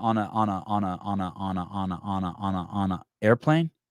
Can we please keep this going for another hour? I still have a bit left in my flight. That's crazy. No, not tomorrow. It's tonight. No, he's coming on tomorrow. This is exciting. I agree. Tyson, a few levels higher for Bears rookie. Tyson Bagent gets another start and says he realizes now what not to do with the ball after encountering high-level talent in NFL secondaries. Look at, we found a typo in Sports Illustrated. Talent. They forgot the T. Tyson Bagent has the opportunity to apply what he learned from Sunday's 24-17 loss to New Orleans. He definitely learned a lesson in that game. Dude, everyone loves this guy. Look at, they're not even ass pounding him. Yeah, don't turn over the ball, he said.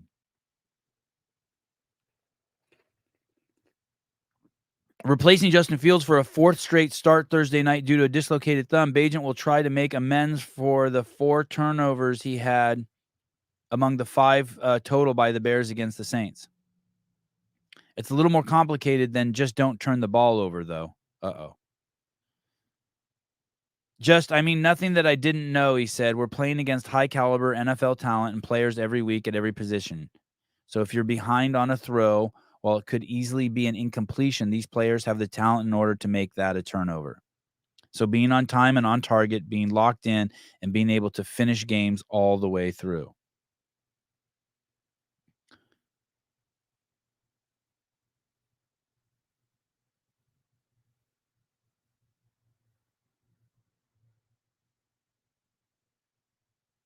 And then here, fucking Sports Illustrated says something completely stupid.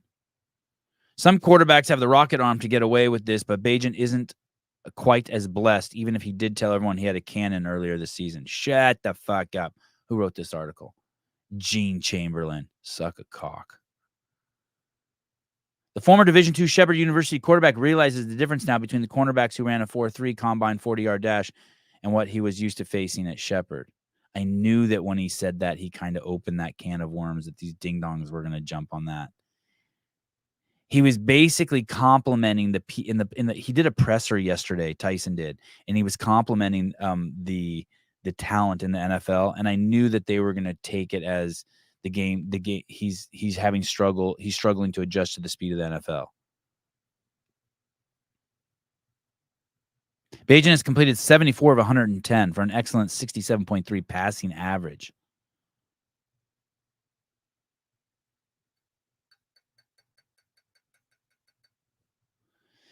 I've been talking to some, let me see, Gene Chamberlain.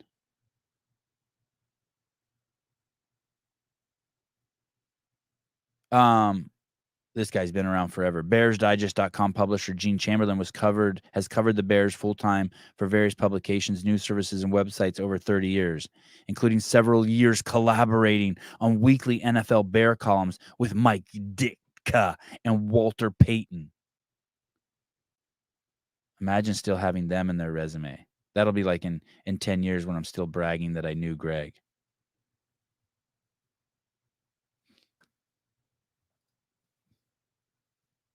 Turntable, he's going to shut a lot of mouths tonight. Yeah, boy. What time? What time is that? I got the, let me see. I'll even go over to YouTube and see what's going on with the, I have the NFL. I bought the NFL thing on YouTube. I'll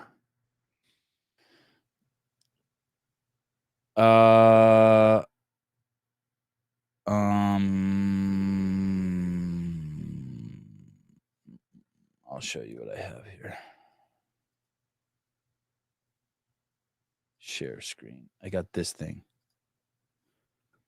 So it's Sunday. What's today? The night. How these are all. Can I not watch the night games with this purchase? This thing was only $492. Shit, is it not on YouTube tonight? That would suck. Dude. It must not be on YouTube tonight. Only on Prime. Why the fuck did I buy this YouTube thing? I've only gotten 2 games on it.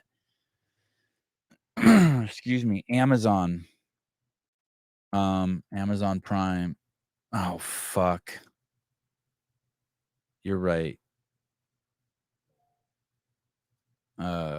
Bears, Panthers tonight, 7 p.m. Eastern time.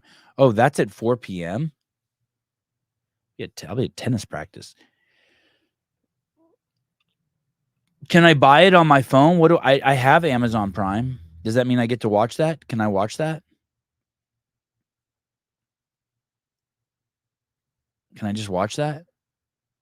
Anyone? Yeah. Yeah, that is what it ends up being. It's like I'm paying $250 a game.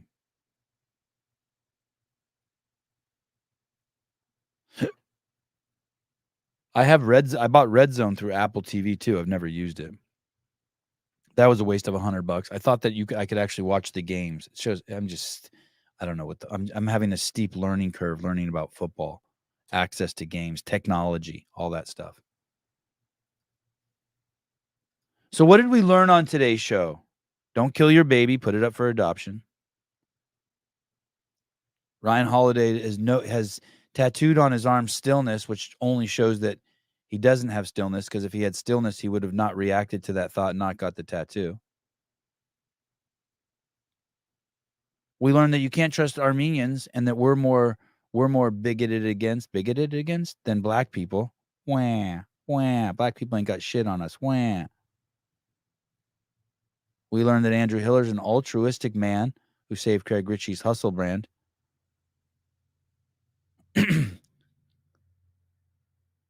learned that Craig Ritchie's agent has a big mouth and should keep it fucking shut, or else it's gonna fuck up all his opportunities for his people he represents. Ooh, that one's gonna take me a while to process. I apologize. Whoever that guy is, what's his name? Seeley or something? I shouldn't say that because I don't know his name, but I thought his name of his company was SN1. But whatever it is, that was bad that I found out about that. It reminds me of when the Lone Ranger people did that. It took me a long time, or when Wooly did that, told Don to not let me go to the games.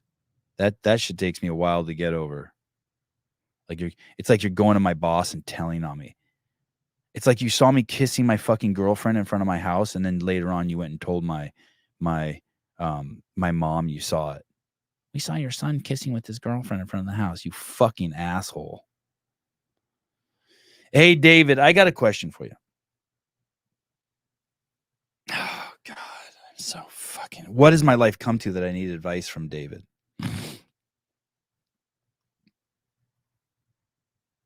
You ready, David?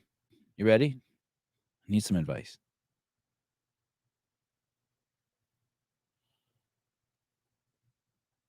What a stupid son of a bitch. So we built the greatest economy that's in the history. story of my We life. closed No it down respect. because I of don't the got no China. Oh, that one. What a stupid son of a bitch. Ready, David? You ready? No, not you, David. Sorry, David. I got my Davids all mixed up. Yeah, thank you, Jan. Not you, David. David the douche. I need advice from David the douche. Double D. They call him Double D in the hood. Racist Dave. Oh, shit.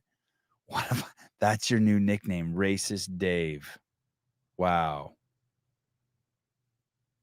Honest, yet racist Dave. Wow, that's a good skit for... I need to expand the show and start doing skits like Saturday Night Live skits or something. And I should have a character named Racist Dave. Honest, but racist Dave. Racist Dave. Dave, are you there? Are you ready? Oh, you're ready too. Okay, fine. I know all you assholes are going to weigh in. It's about calling the cops. Okay?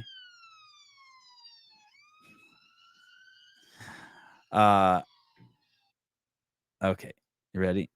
Dave, Weed listens to the show. I picture him listening to the show in a Globo gym every morning. He's probably he's probably doing curls on the preacher rack, and he's like trying to decide whether he should actually finish his sets or run over to his phone and go, "Yeah, I'm here." What? He's torn right now. You guys see that, right? Honest but racist, racist Dave, racist Dave. And maybe with some horse, like, and then it shows him like riding up on a horse, on the back of a horse naked.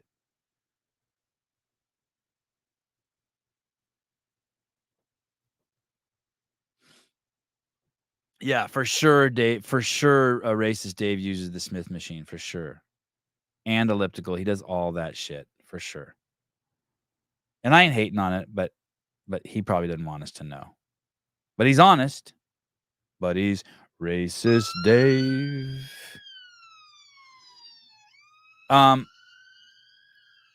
My neighbor's kid. I already acted on it. I should ask Dave, racist Dave, for his advice before I did this. My neighbor has 5 kids. I have 3 kids. My neighbor's cool as shit. I love my neighbor. We have some problems because I fucking can't stand how loud his well is when I can hear it all over my property. It's starting to drive me crazy. I used to not care. I fucking lived here almost 10 years and I never cared. And all of a sudden I'm starting to care. Old. So, oh, that's your image of racist Dave? That's interesting. I like it that we all have different images of each other. Jan Clark, I like to imagine Dave Weed as a crypto dude or works offshore and lives in Spain. Yeah, I could see him like as a guy who spends like 1 week a month, like making like $40,000 working on an oil rig. Or I could see him as like a crypto. I kind of see him as like he's done something illegal and he's run to Spain. But either way. No, he does not. No. Racist Dave does not do the recumbent bikes. I did those in college. What a douche I was. I sat on the bike so much. Now I sit on an assault bike. I'm hard now.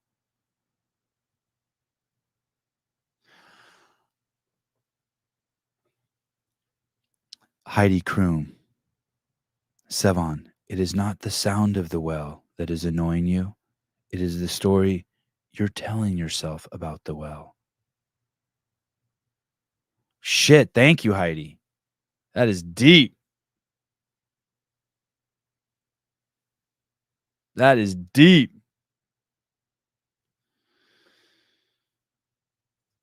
Racist Dave is turning into the most interesting man with these comments. So my neighbor has these 5 kids, and one of the kids, it's like the most beautiful. His kids are beautiful. All his kids are beautiful. They're just beautiful kids. Healthy, strong. One of his kids just started jiu-jitsu. He switched jiu-jitsu academies and comes to the jiu-jitsu academy my kid comes to, and he's just such a stud. Tall, lanky kid growing into his body. Beautiful eyes, beautiful hair. Stands up fucking straight, dope-ass posture. And then that's his youngest kid. And then the kid up from that is this girl who's like the most beautiful young girl I've ever seen in my life. Polite, smiles, eye contact. Just fucking what a cool kid. But I see her around town riding one of those fucking electric bikes. They're called like 73s or something. Electric 73. Oh, here it is. I'll show you. These are so popular in my town. Like they're everywhere. And I mean everywhere. Like when I'm done with the show, I'm going to go out and I'm going to see them. I'm going to see 20 of them. You guys see this thing? They're everywhere.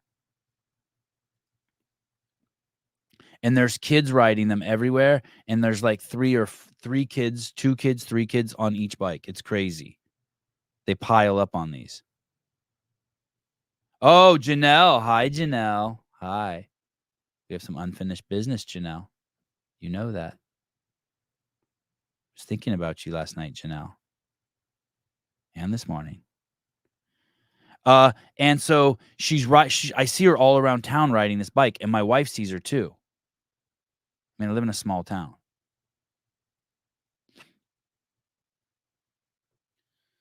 And she doesn't wear a helmet. And I'm telling you, this is like a pristine human being. I don't know how old she is, 14, 15, 16-year-old girl. And every time I see her, my heart kind of hurts a little bit. Because when you have kids, you start like all the kids you see are kind of your kids. It's weird. And one time I was in front of my house riding my bike with my kids. I wasn't even going 5 miles an hour, 3 miles an hour. I was just riding in circles in front of my house. My kids were on their bikes. I was on my bike. We're just riding, just neighborhood riding. And my neighbor goes, "Hey, dude, you don't have a helmet on." I'm like, "Yeah, I'm just chilling." And he goes, "Yeah, but it's a bad example for your kids." My neighbor told me that. I was like, "Damn, that's hardcore." Call me out on that shit. I love my neighbor. It's cool, though. It's fine. So now I see his daughter riding on an electric bike, fucking 17 miles an hour around fucking the neighborhood. And the road we live on is an old highway. There's no shoulder. There's no nothing. So you're on there with cars for a mile that are going 40 miles an hour. It's fucking nuts. Oh, yeah. It's sitting on the dining room table. I bet you it makes it out by Christmas. Yours and Blades and Joe Neal's.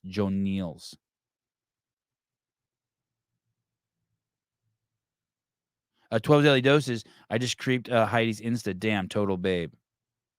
For show. I great transformation. I like the bigger Heidi too.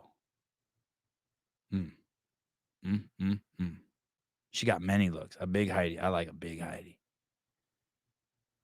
Big fit Heidi. I like a Heidi. I like a 185 Heidi. The 200-pound back squat.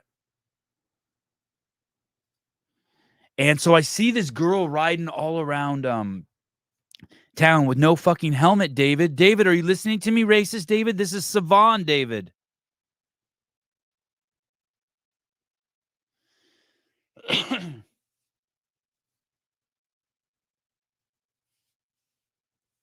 So finally, I called him. Hey, dude. It's going on for months. And my wife was in my ear too. It's like, hey, someone's got to call the dude and tell him his daughter's riding around. My wife's like, what are we going to do if she fucking dies or gets hit by a car or something and bangs her head? And we know that we've seen this and we're not telling him. So I call the dude. I'm like, yo, dude. He's like, what's up? I said, dude, I seen your daughter ride around town without a helmet. First, he tries to push back. He's like, no, there's another girl who looks just like her. My daughter wouldn't do that. Like, all right, my bad. I was like, but dude, I'm pretty sure it's her. He's like, okay, take a picture next time you see it. I'm not taking a picture of some fucking 15-year-old girl. Oh, so that was my question. You think I overstepped bounds? You think that's as bad as calling the cops? I know you're highly sensitive to this calling and tattletaling thing. What do you think? Racist Dave, tell me. Racist Dave.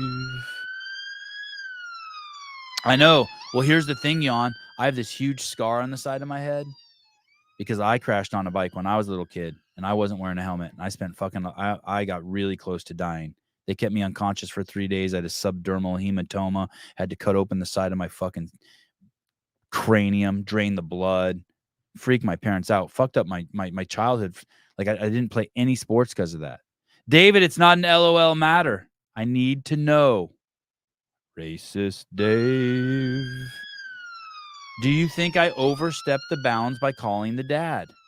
Do you think that, would you lump that up with the time I saw the car ram the other car and I called the cops? Oh, Saber, I want to have a talk with you for a second. Oh, Sabir and Kelly, you commented on yesterday's show. How did Sevan, is this sarcasm? I hope this is sarcasm or facetiousness, or like, I hope you're trying to big dick people. You commented on the video. It's the video last night with Brian Friend and J.R. Howell and Bill Grundler. And you said, David, I'm waiting for a response, David.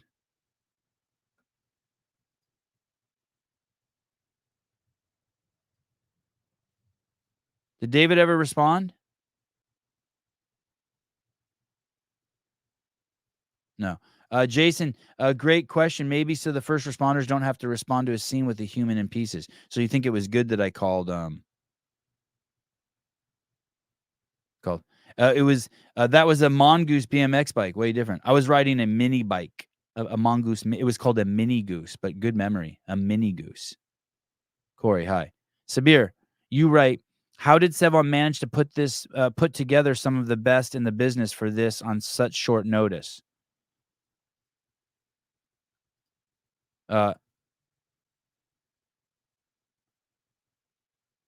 He does it all the time. Apparently, he just asks in their text group 14 people who's available and then picks up a few that are available. Pedro mentions this before. It used to be 15. Poor Mike Halpin. Someone else wrote here, king shit. I think I like that. So I like that. I'll thumb up. Because he's the best in the business. Well, sure as fuck. I know that. Oh, thank you. Okay, you made up for it. Okay. All right. Grundler. There was this line yesterday. Grundler. Doesn't it? Grundler sounds like a. No, that was better than calling the cops. Okay, thank you. Fine. Racist Dave. Thank you. November 9th, 8:45 a.m. Pacific Standard Time, 2023. Sevan does throw out a helpline to David. What a strange world we live in. I never thought that I would be asking him, but when you live in my head, rent free. See, he doesn't live rent free. Did you see what I did? I just used him. I got a little bit from him. A grundler, doesn't that sound like a kind of poop? Like, ooh, he got a grundler. It's like one of those round ones. Do you ever shit out like a round poop? Do you ever shit a poop and you're like, wow, that thing must be fucking huge, and you look in the toilet and it's like, meh. It's like, damn. That felt. I'm trying to think of like maybe one that's like this.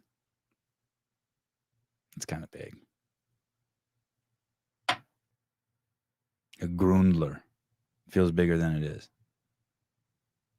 Janelle Winston. No, you got to tell parents when kids are doing dumb shit. I told parents when they were sledding down the toad in the dark. The toad in the dark. The road. Oh, yeah, that sounds dangerous. You mean like in a car could drive up the other way while they're sledding down and run them over or something? It was honest and real. I'm genuinely impressed with the pool and respect you have in the space to be able to get people of that caliber on your podcast so quickly. Jesus Christ. Makes me feel like you think I'm a D-bag. That podcast has almost 7,000 views in 19 hours.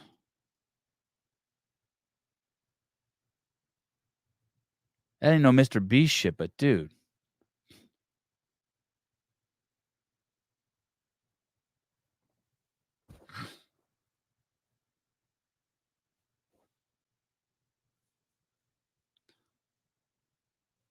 I would like to, someone wrote in the comments here, oh wow.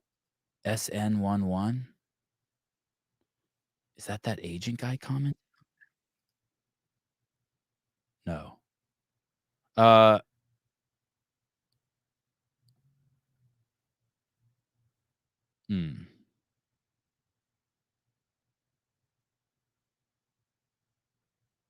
So how that show worked was, sorry. I know I'm fucking all over the place. I became a little unhinged just now.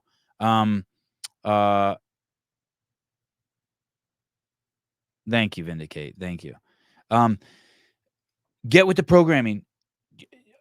There is this quote that I heard on the Get with the Programming podcast that they so arrogantly took credit for, but I respect their game. That it was fucking brilliant. Chase and Bill came up with this line about what the open is.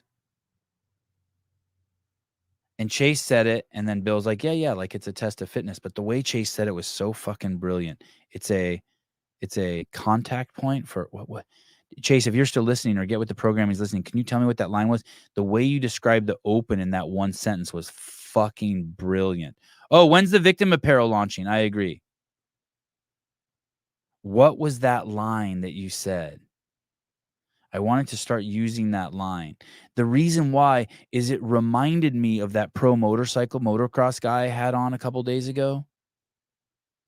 And he said that you just practice something and you become so fucking good at it that all of a sudden one day you want to take it out and test it and use it to get shit. You want to test it and use it to get shit. Do you know what I mean? So let's say you're in your backyard and you're always shooting guns and you practice every day and you're like, man, I'm fucking good. And then one day you're going to want to go out and get shit. You're going to want to enter a shooting competition. You're going to want to hunt a bear. You're going to want to do something. It's like that with jiu-jitsu. My kids just do it every single day. I never told them what it is. They do boxing, striking, jiu-jitsu almost every single day. And one day they're going to realize they're warriors and they're good at it. And they're going to want to take it out and test it. Same with skateboarding, same with like just practice something because you love it. And then one day you're like, fuck, I'm going to use this to get something. And it went hand in hand with this line that Chase said yesterday. I wish I could remember what it was. Maybe someone will tell me in the comments. It was such a great line. It was in the Get with the Programming podcast. I like it when people do the shows before I do my show on a certain topic, so then I can listen to their show and steal their shit, plagiarize their shit, or try to go deeper on their shit.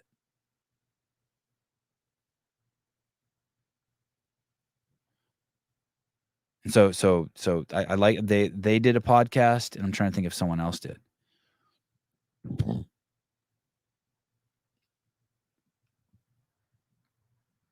So there's this text thread.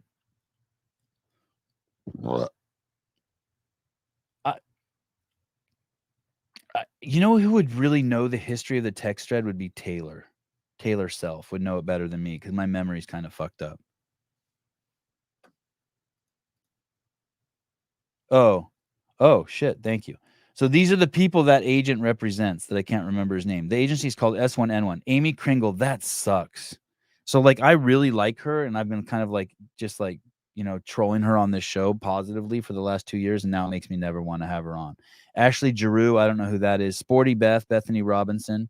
Hey, Mrs. Robinson. Can you imagine he represents Sporty Beth's? How the fuck does she need an agent? I bet you, I bet you I made more. I'd be willing to bet that I made more in sponsorship from the CrossFit Games than all these people combined. And I don't have an agent, and me and Souza didn't ask one person for money.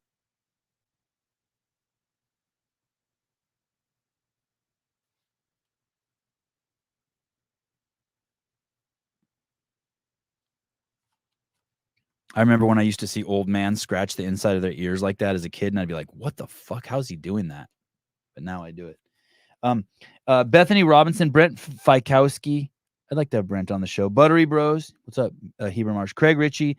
Elliot Simmons. Is that Jamie Simmons? Who's Elliot Simmons? Is that Jamie Simmons' husband? I really like Jamie Simmons, and I really liked her husband. They're in the behind the scenes. Those are good people. Emily Roll, fuck, I love her. I've really learned to like her ever since she made that vaccine joke about her arm. I'd like to get her on. Emma McQuaid, I like her. Hustle Made Clothing, Jamie Simmons, Jasmine Coburn, Con Porter, cool dude. Kind of like you don't want to be so open-minded that your brain falls out of your head. I like Con though. Lucy Campbell. I think that's the English chick who's like a good swimmer. OBI Vincent, don't know who that is. Paulina Andrade, I don't know who that is. Reggie Fossa, that name sounds familiar. Sam Briggs, love her. Taylor Howe. That name sounds familiar, I can't remember. But you represent all these fucking people, but then tell people not to fucking hang with me. It's like, dude, do you not listen to the show? Do you not see who comes on the show? Dildo.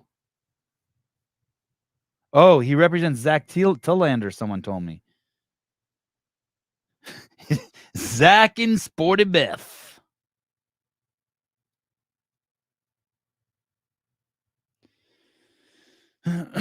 So I don't know how the text thread started exactly, but we've gone through some iterations, but it has ended up being a very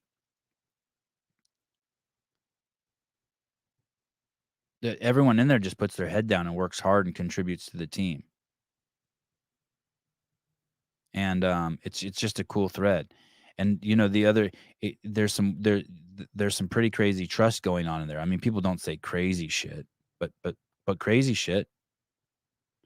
And it's a place to freely think and talk about CrossFit and the games. And I in my head, I just think, okay, no one takes screenshots of this, and everyone just keeps this to themselves, and no one uses this shit against other people, and it's just our group. And so, and that's kind of the way it was, just kind of like a think tank, right? So like, I'm just making this up, but Tyler Watkins might be like, hey, if they would have used the Z score here, so-and-so would have won. And then someone else goes, yeah, but so-and-so, and then it just plays off each other, and all these people put in these ideas about it, right? Or there might be discussion on should shoes be mandatory for the CrossFit athletes in there, or some more candid talk, or some athletes too heavy or too light, or who's on steroids and who's not. It's some pretty candid talk. And it's a place where you can explore things that you otherwise wouldn't want to explore in public, because maybe you wouldn't want to hurt people's feelings or whatnot, like be like, hey, is it true that there's dog meat in Burger King burgers? And like, you don't want to go public with it. You want to bounce it off the other 13 or 14 people in the thread. Well, and all of these people have evolved creatively. Well, Tyler Watkins is in there. So like, he has the Heat One app. And so like all of us like are trying to help with the Heat One app, or Wad Zombie's not in there, but everyone in there knows to support Wad Zombie's cards. Like, you know what I mean? Like we all get on that train and support his efforts. So we're kind of like a co-op, but we've also become like this, what I would consider the most powerful media team in the space. Like, we don't call ourselves that, but I think that. I've never said that publicly. I don't say it to those guys. But in the last couple of months, I've been like, holy fuck, this is the CrossFit media team now. No, I'm not 12 daily doses. Oh, is doses 12 daily doses? I don't know what you're asking. Are you a cock? I mean, I can be, but I appreciate you asking. But most of the time, I'm really nice, like exceedingly nice. Like, I'm cool, fun, easy. Clock. I have a lot of patience for idiocy, hijinks, and silliness. Yeah, me too. God, me too. There's no way you're 12 daily doses. There is no fucking nope.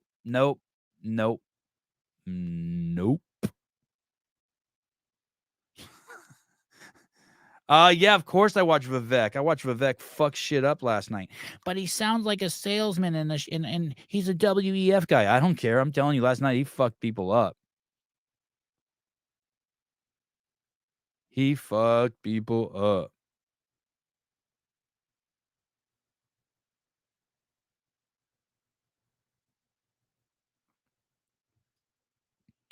They're all hot. They're all hot. You want to go through the list? They're all hot. Like, seriously, if you don't think if you don't think someone's hot who's going to the games, here's the thing. Here's your two problems. Okay, you ready?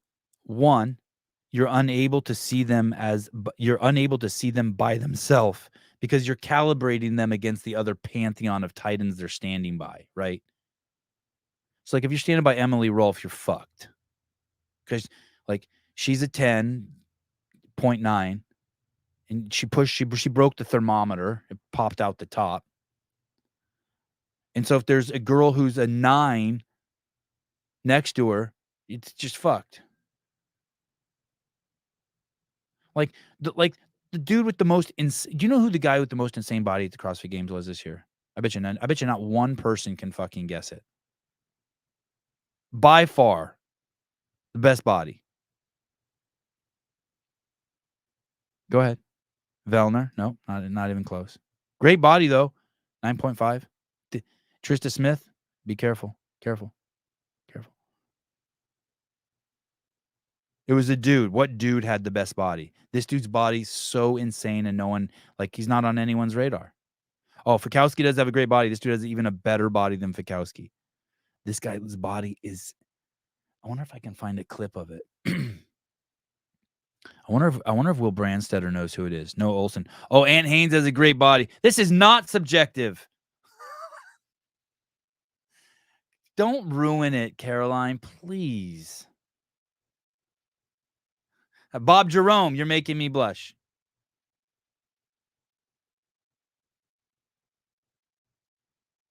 Yeah, that is true. If you're Canadian, it's just you're like, even if Fikowski was the hottest body there, I couldn't say it.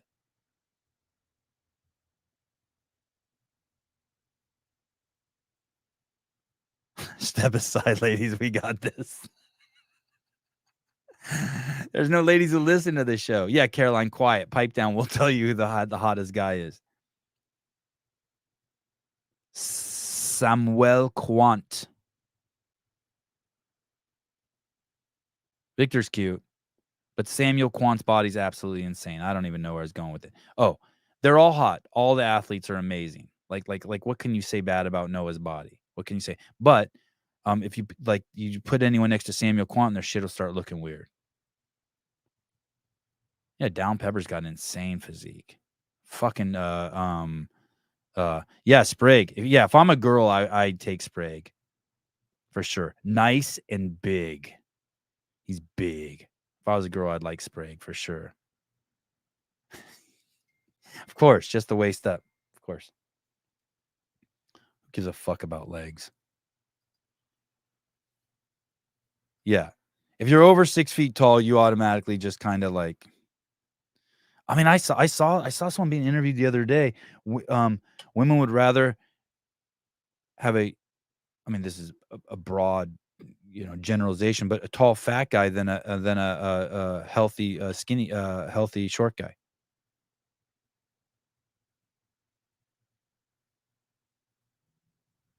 Devesh Maharaj, the hammer. They're all between 9 and 10, but we still need top 10 rankings of men's bodies at the games. Yeah, you're probably right. I agree.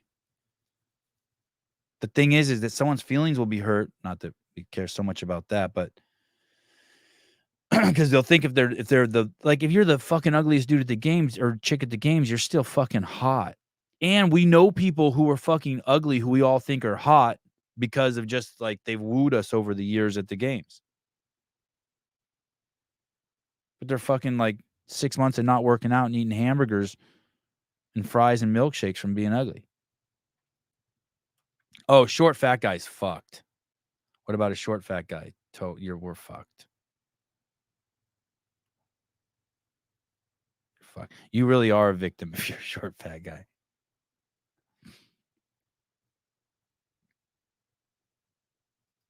Stephen Flores. Bethany Shadburn has a nice head. That's for sure. Her head's at 12. By her head, I mean her head. Her head's at 12. Like her cabeza.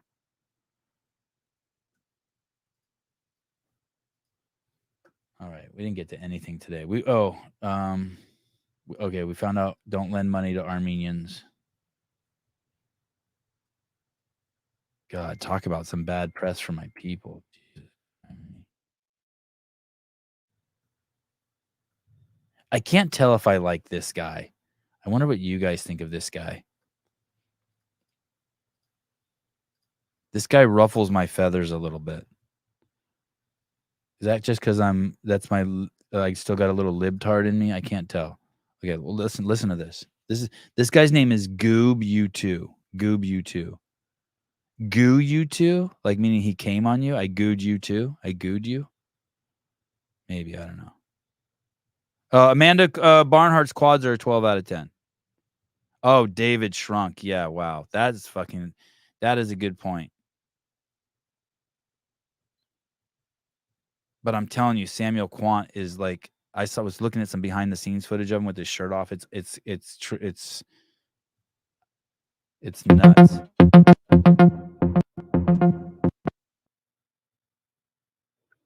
The Judge and Shame Body Hotline. How can I help you? Well, hello. Hi. This is Janelle. Hey, what's up, girl?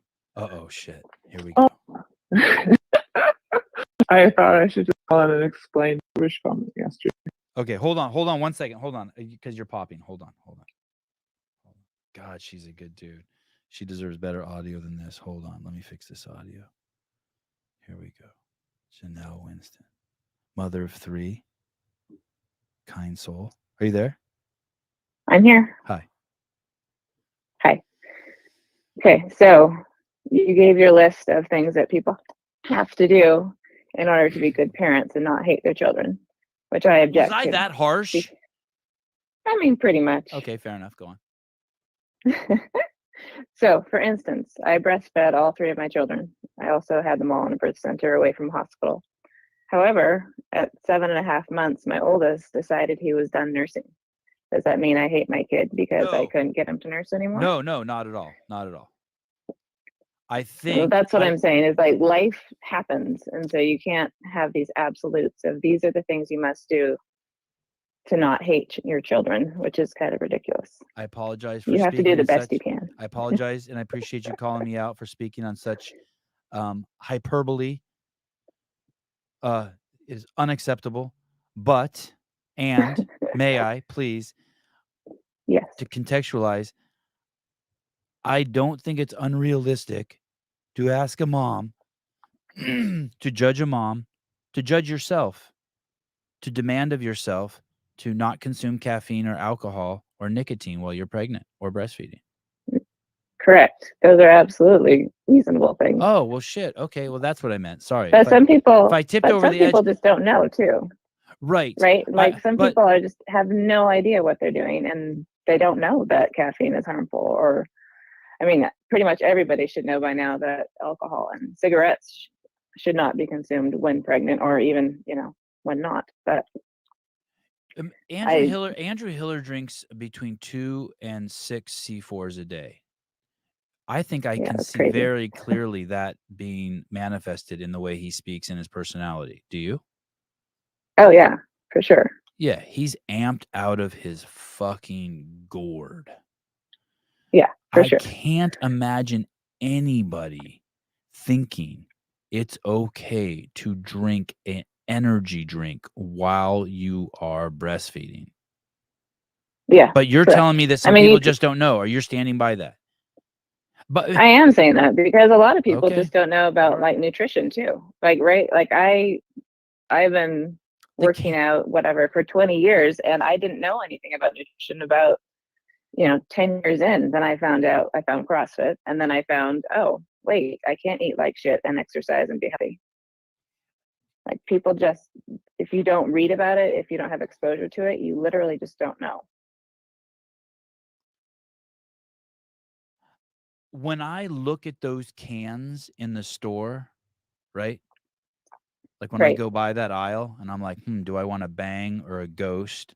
I feel like I'm at a fucking meth lab and I'm buying meth. Maybe it's just, and I guess I've just project that onto everyone that everyone knows. Like when you're looking at that fucking gas station in the middle of nowhere and it's like 3 aisles of just energy drinks, like you're about to do something bad. And I get, Unless it's just like, what you're saying is that a lot of people don't know.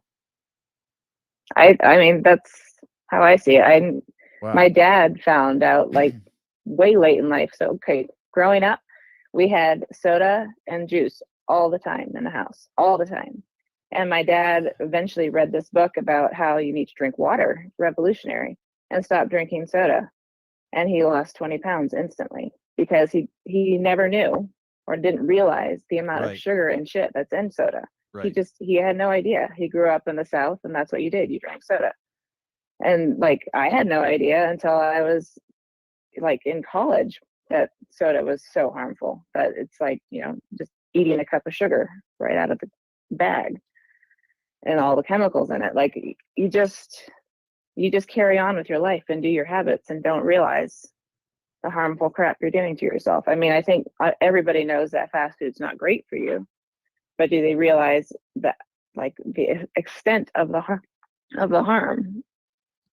And like those pumpkin spice lattes that have 3,000 calories, do people realize that that's like a whole meal for the whole day every time they order one at Starbucks? No, I guess you're right. And as you're saying this, I'm going back in my life, thinking of the time. Like, I mean, not only did I not know that juice wasn't ideal, I thought it was good. Yeah. Oh, freshly right? I did squeezed too. orange juice. Drink 6 Exactly. gallons of it. I was like, I'm getting healthy. It's fruit. It must be good for me. Yes. Same. I was shocked when someone said, "Oh, it's so much sugar." I'm like, "What? Sugar?" And then have you ever noticed that now that you don't drink that stuff, if you do take a sip of juice, you're like, wow, your taste buds have like recalibrated. You're like, wow, this is like a superpower in this cup of juice. This is like just pure sugar. Yeah. I can't believe how sweet and powerful this is. Yeah. Even like the candies that I grew up in, they're so much. They're so sweet that I'm like, whoa. But anyway. I guess I was on some sort of psychotic rage yesterday. I thought the points that I wanted to most circle around was the fact that you shouldn't drink 300 milligrams of caffeine from a can while you're pregnant or when you're breastfeeding. And you sure as fuck shouldn't be the paragon of health and power and beauty that Tia Toomey is and tell the world that you drink this because you're a good mom in the same sentence. I mean, I was just I just find that, God, I sound like an old person. Agree with you. Morally reprehensible. Is that the phrase when you're on your high horse? I'm just like, I just can't believe it, dude. Come on. I would be totally cool with her saying too, like, I can't wait till I'm done breastfeeding so I can get back to my reign. Got it. Check. Yeah. I appreciate you. I know that you're pushing your body to its limits. But mama. Yeah. Come on, mama. Don't tell I agree. mamas that shit's okay, please. Yeah. And hey, I also want, go ahead. sorry. No, go ahead. Well, there's, as a woman and as a mother, there is so much guilt and shame that you put on yourself that I really object to people adding to that, like with the You mean breastfeeding the thing, pressure with of being a perfect mom, and then the pressure of being a perfect mom. okay, Like, for instance, breastfeeding, especially because I had a hell of a time with breastfeeding. I have 3 children. 2 of them I cried and wept and wanted to stop very badly for 3 months. why? Because Because it hurt. they Because it both hurt. had, it hurt so effing bad. It hurt so bad. Like, I would almost yell every time they latched. And so if you're doing that 8 to 10 times a day, I mean, just imagine that. Oh, yeah. My wife was just always breastfeeding. was Yeah, awful. that's crazy. It was awful. And I kept at it because of the mom shame. Like, I can't not feed my kids breast milk. I have to do this. And like, the toll that it took on me as a young mother with little tiny babies, it was extensive. And so I want, for other women who go through really hard things like breastfeeding, like my sister-in-law, she has inverted nipples. Her nipples literally turn into her breast, and she cannot breastfeed without I could fix that major for her. I could fix that for her. I'm sure. But like, what I'm trying to say is that we put enough guilt and shame on ourselves that we don't need outside forces doing that as well. Fair enough. So I get, what do you think about this? defensive. What do you think about this crazy talk? Listen, this is the shit that drives me fucking nuts. Listen to this, okay? Someone wrote this in the comments. I'm listening. If you consume a cup of coffee while you're actually breastfeeding, the caffeine doesn't get to the baby for an hour, and it's gone in 2 hours. So you can definitely drink coffee during breastfeeding. I mean, this is like, I feel 2 ways about it. Because you got to survive, right? When you have little tiny kids, and if your husband's not around, and if you have a bunch of little kids, and that cup of coffee is the only thing like that you look forward to in your day, maybe the kid will be okay. the kid I will mean, be okay. not ideal. The kid will be okay. The kid will be It's okay. not ideal, The kid's for going to sure. be okay when you smoke cigarettes. The kid's going to be okay when you drink alcohol. The kid's going to be okay when you drink coffee. I don't. Yeah. All I hear when I You should read avoid that, it, for sure. all I hear when I read that is a justification. It is a justification. Like, it totally is. Like, hey man, you're but making. we all have those areas, right? Right, totally. I mean, I'm the fucking worst, dude. I am not even like, I'm the worst. I hide all my shit, but I'm not gonna lie to myself and be like if I was a baby, I'm glad I would want Haley Matosian to be my fucking mom. My wife didn't drink caffeine Me or too. coffee or smoke for fucking 3.5 years. And dude, she was my wife loved nicotine. And I probably shouldn't have said that. My wife loved nicotine, loved coffee, and loved alcohol. And when she got pregnant, she fucking stopped. And here's another thing. My wife was a hardcore vegan. And she's like, hey man, I need a hamburger. I'm like, what? And she's like, yeah. Like, and I can never forget, right when she got pregnant with Avi, she just started crushing meat. Yeah. And it's like, it can be done, and she wasn't a tortured soul. Granted, the first month of all quitting all that shit is hard, but I just keep thinking, if I was a baby, I would not want I also know kids. You probably know kids like this too. I know this chick in college. I remember she was really skinny and tall, and she would always tell me, while we were outside smoking cigarettes and getting drunk in front of her house, you know why my body's like this? Because my mom smoked during the pregnancy. Oh, geez. That's awful. Yeah. Sevan likes to justify why he uses the handicap stall. Hey, and the parking spots, Jedediah. I use all that shit. And you're right, I do justify it.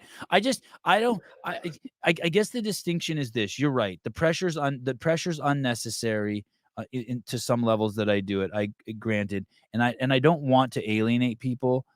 But that I'm also managing that with I can't stand the arguing of limitations. Yes. Victimhood sucks. And I'd rather just people accept their shortcomings and be compassionate with themselves. But also hold themselves to a high standard. Right. And I also feel it's really important to have compassion for other people as well and their limitations. Right. Fair enough. Because you can't reach people. Okay. You can't reach people if you're not compassionate to them or if they feel you're being judged instead of understood. Right. All right. I like that. That's good. All right. Thanks for taking my call. Are you still married? Yes, I am. 17 years. Holy 17 shit. and a half. Congratulations. Thank you. Yep. All right. All right. Have a good one. Bye. Bye. Damn. I got schooled for 16 minutes. 16 minutes of schooling.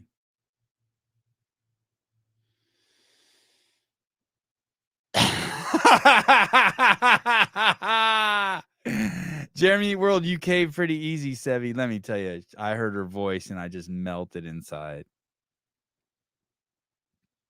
Melted. I don't know what the secret to a successful marriage is. I really don't. My wife is so fucking cool. I cannot tell you how cool she is. I guess we do have kind of this one rule that we know that we're each responsible for our own happiness. You can't depend on other people for your happiness. My wife has no nag in her. My wife never ever nags me. Like never. It's crazy. If you were a baby whose mom had postpartum depression, would you want your mom to take her life or have a cup of coffee? Hold on, let me. Coffee. Thank you though for giving me the option.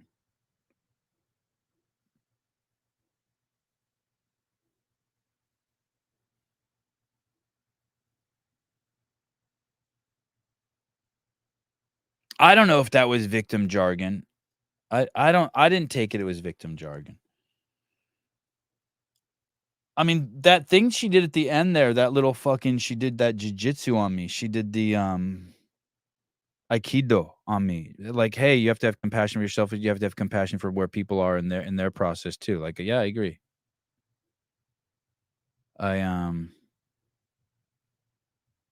Yeah, I mean, like, yo, dude. Compassion, it's compassion and patience and it's good for me to hear this too. It's good for her to like, she took me back in time to a time where like, yeah, she took me back to a time when I didn't know shit. And I think Hiller asked me a great question on the show the other day. Is there a time when you don't stick something in your mouth and you don't think about it? No, those days are long gone. And that kind of sums up my eating disorder. Once again, though, that I'm super compassionate with myself and I accept, but like eating is like, okay, now I'm putting this in. Like, fuck. Really? You're going to have this? Yep, I'm going to have it.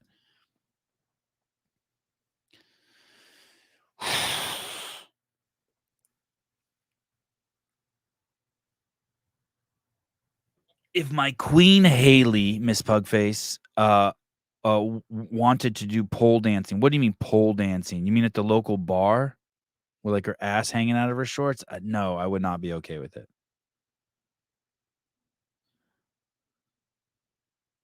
I don't see the way men are is I don't know how women work, but like I don't think like I hear this thing like women want to like look beautiful and all this stuff and dress up and go out and just whatever, that kind of stuff. I don't I don't know. I might be too old for you to ask that question too.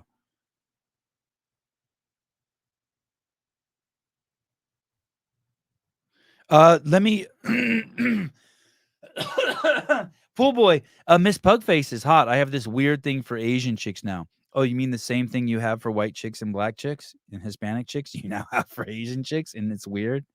Oh, for fitness? Yeah, I don't care. I don't know. Yeah, pole. I think I like to be honest with you. Like when Haley and I used to go to LA a bunch, and we would stay by at this hotel, and near the hotel there was this there's this park.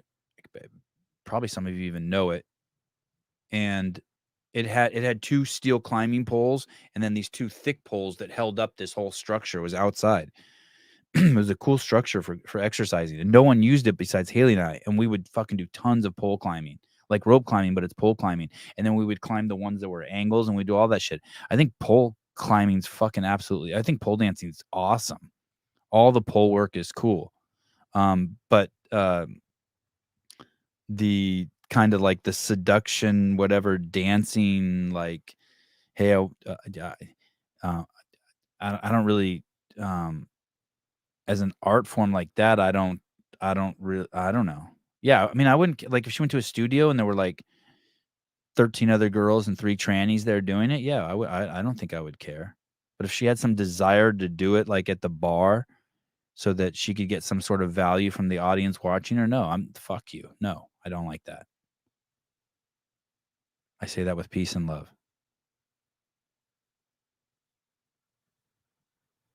Dude, Krista Parham. I swear you have a story for everything.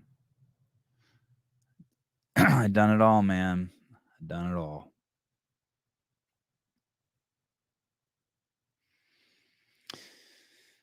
I had a therapist suggest I start pole dancing to help my marriage. I stopped going to her. Sevan admittedly knows nothing about women, proceeds to give breastfeeding advice for an hour. Yeah, that's true too. I don't know. Yep, that's kind of true. That's all true. Because I give that's true. I give the breastfeeding advice just because I know it's what I would want as a kid. But Heidi says all that shit's true too. Ignores the science regarding caffeine in pregnant women. Shut up, dude. Do you know what? Ignores that doesn't even mean anything to hear. That doesn't even mean anything to anyone here, dude. We're so beyond that kind of I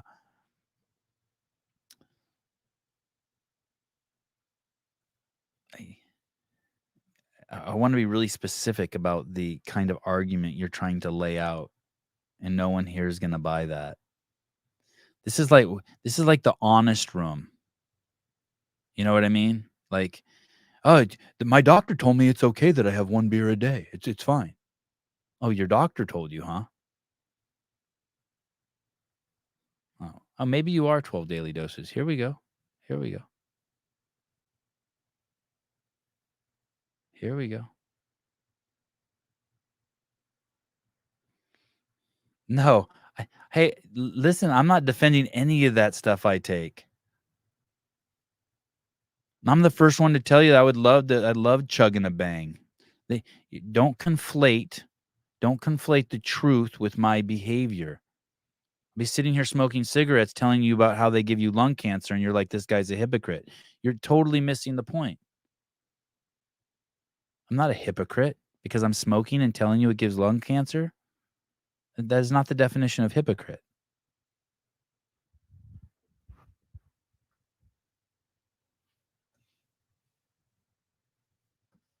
Okay, speaking, I don't know. Do you guys want to do? Are we done? Eric, are you off the plane?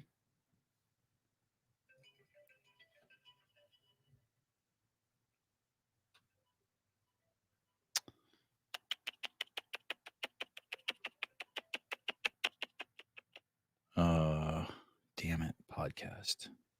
I do want to talk though. Okay, I have to talk to my friends. No, we aren't done. I'm done. Okay, good.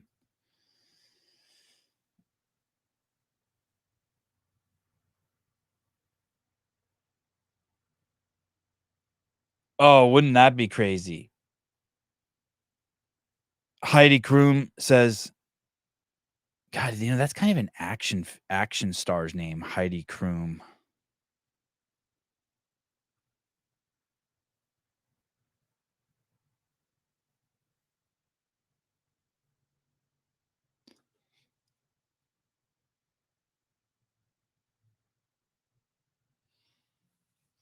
All right. Remember, don't lend money to Armenians, and make sure you watch the Bears game tonight and tomorrow morning. Is tomorrow Friday? I cannot believe tomorrow morning Tyson Bagent will be here, quarterback for the Chicago Bears. Oh my goodness! Not Heidi Klum. Heidi, I think. Anyway, maybe I am. I don't know who that is, but you could be. Heidi Klum is an action star. All right, I just got cold. It's freezing in here. Time to have Dave back. Talk to you guys later. Love you guys. Janelle, thanks for calling. David, Racist Dave, thank you for picking up a new nickname today. The self-help book, always nice to see you. And can't see the chocolate dick. Did you eat it? It's because the big black dick hides back there in the black dicks are kind of camouflaged.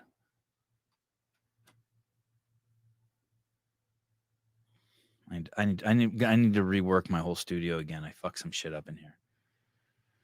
Yes, go over to Vindicate. Thank you, Judy. Make sure you go over to Vindicate and get your VCTM shirt.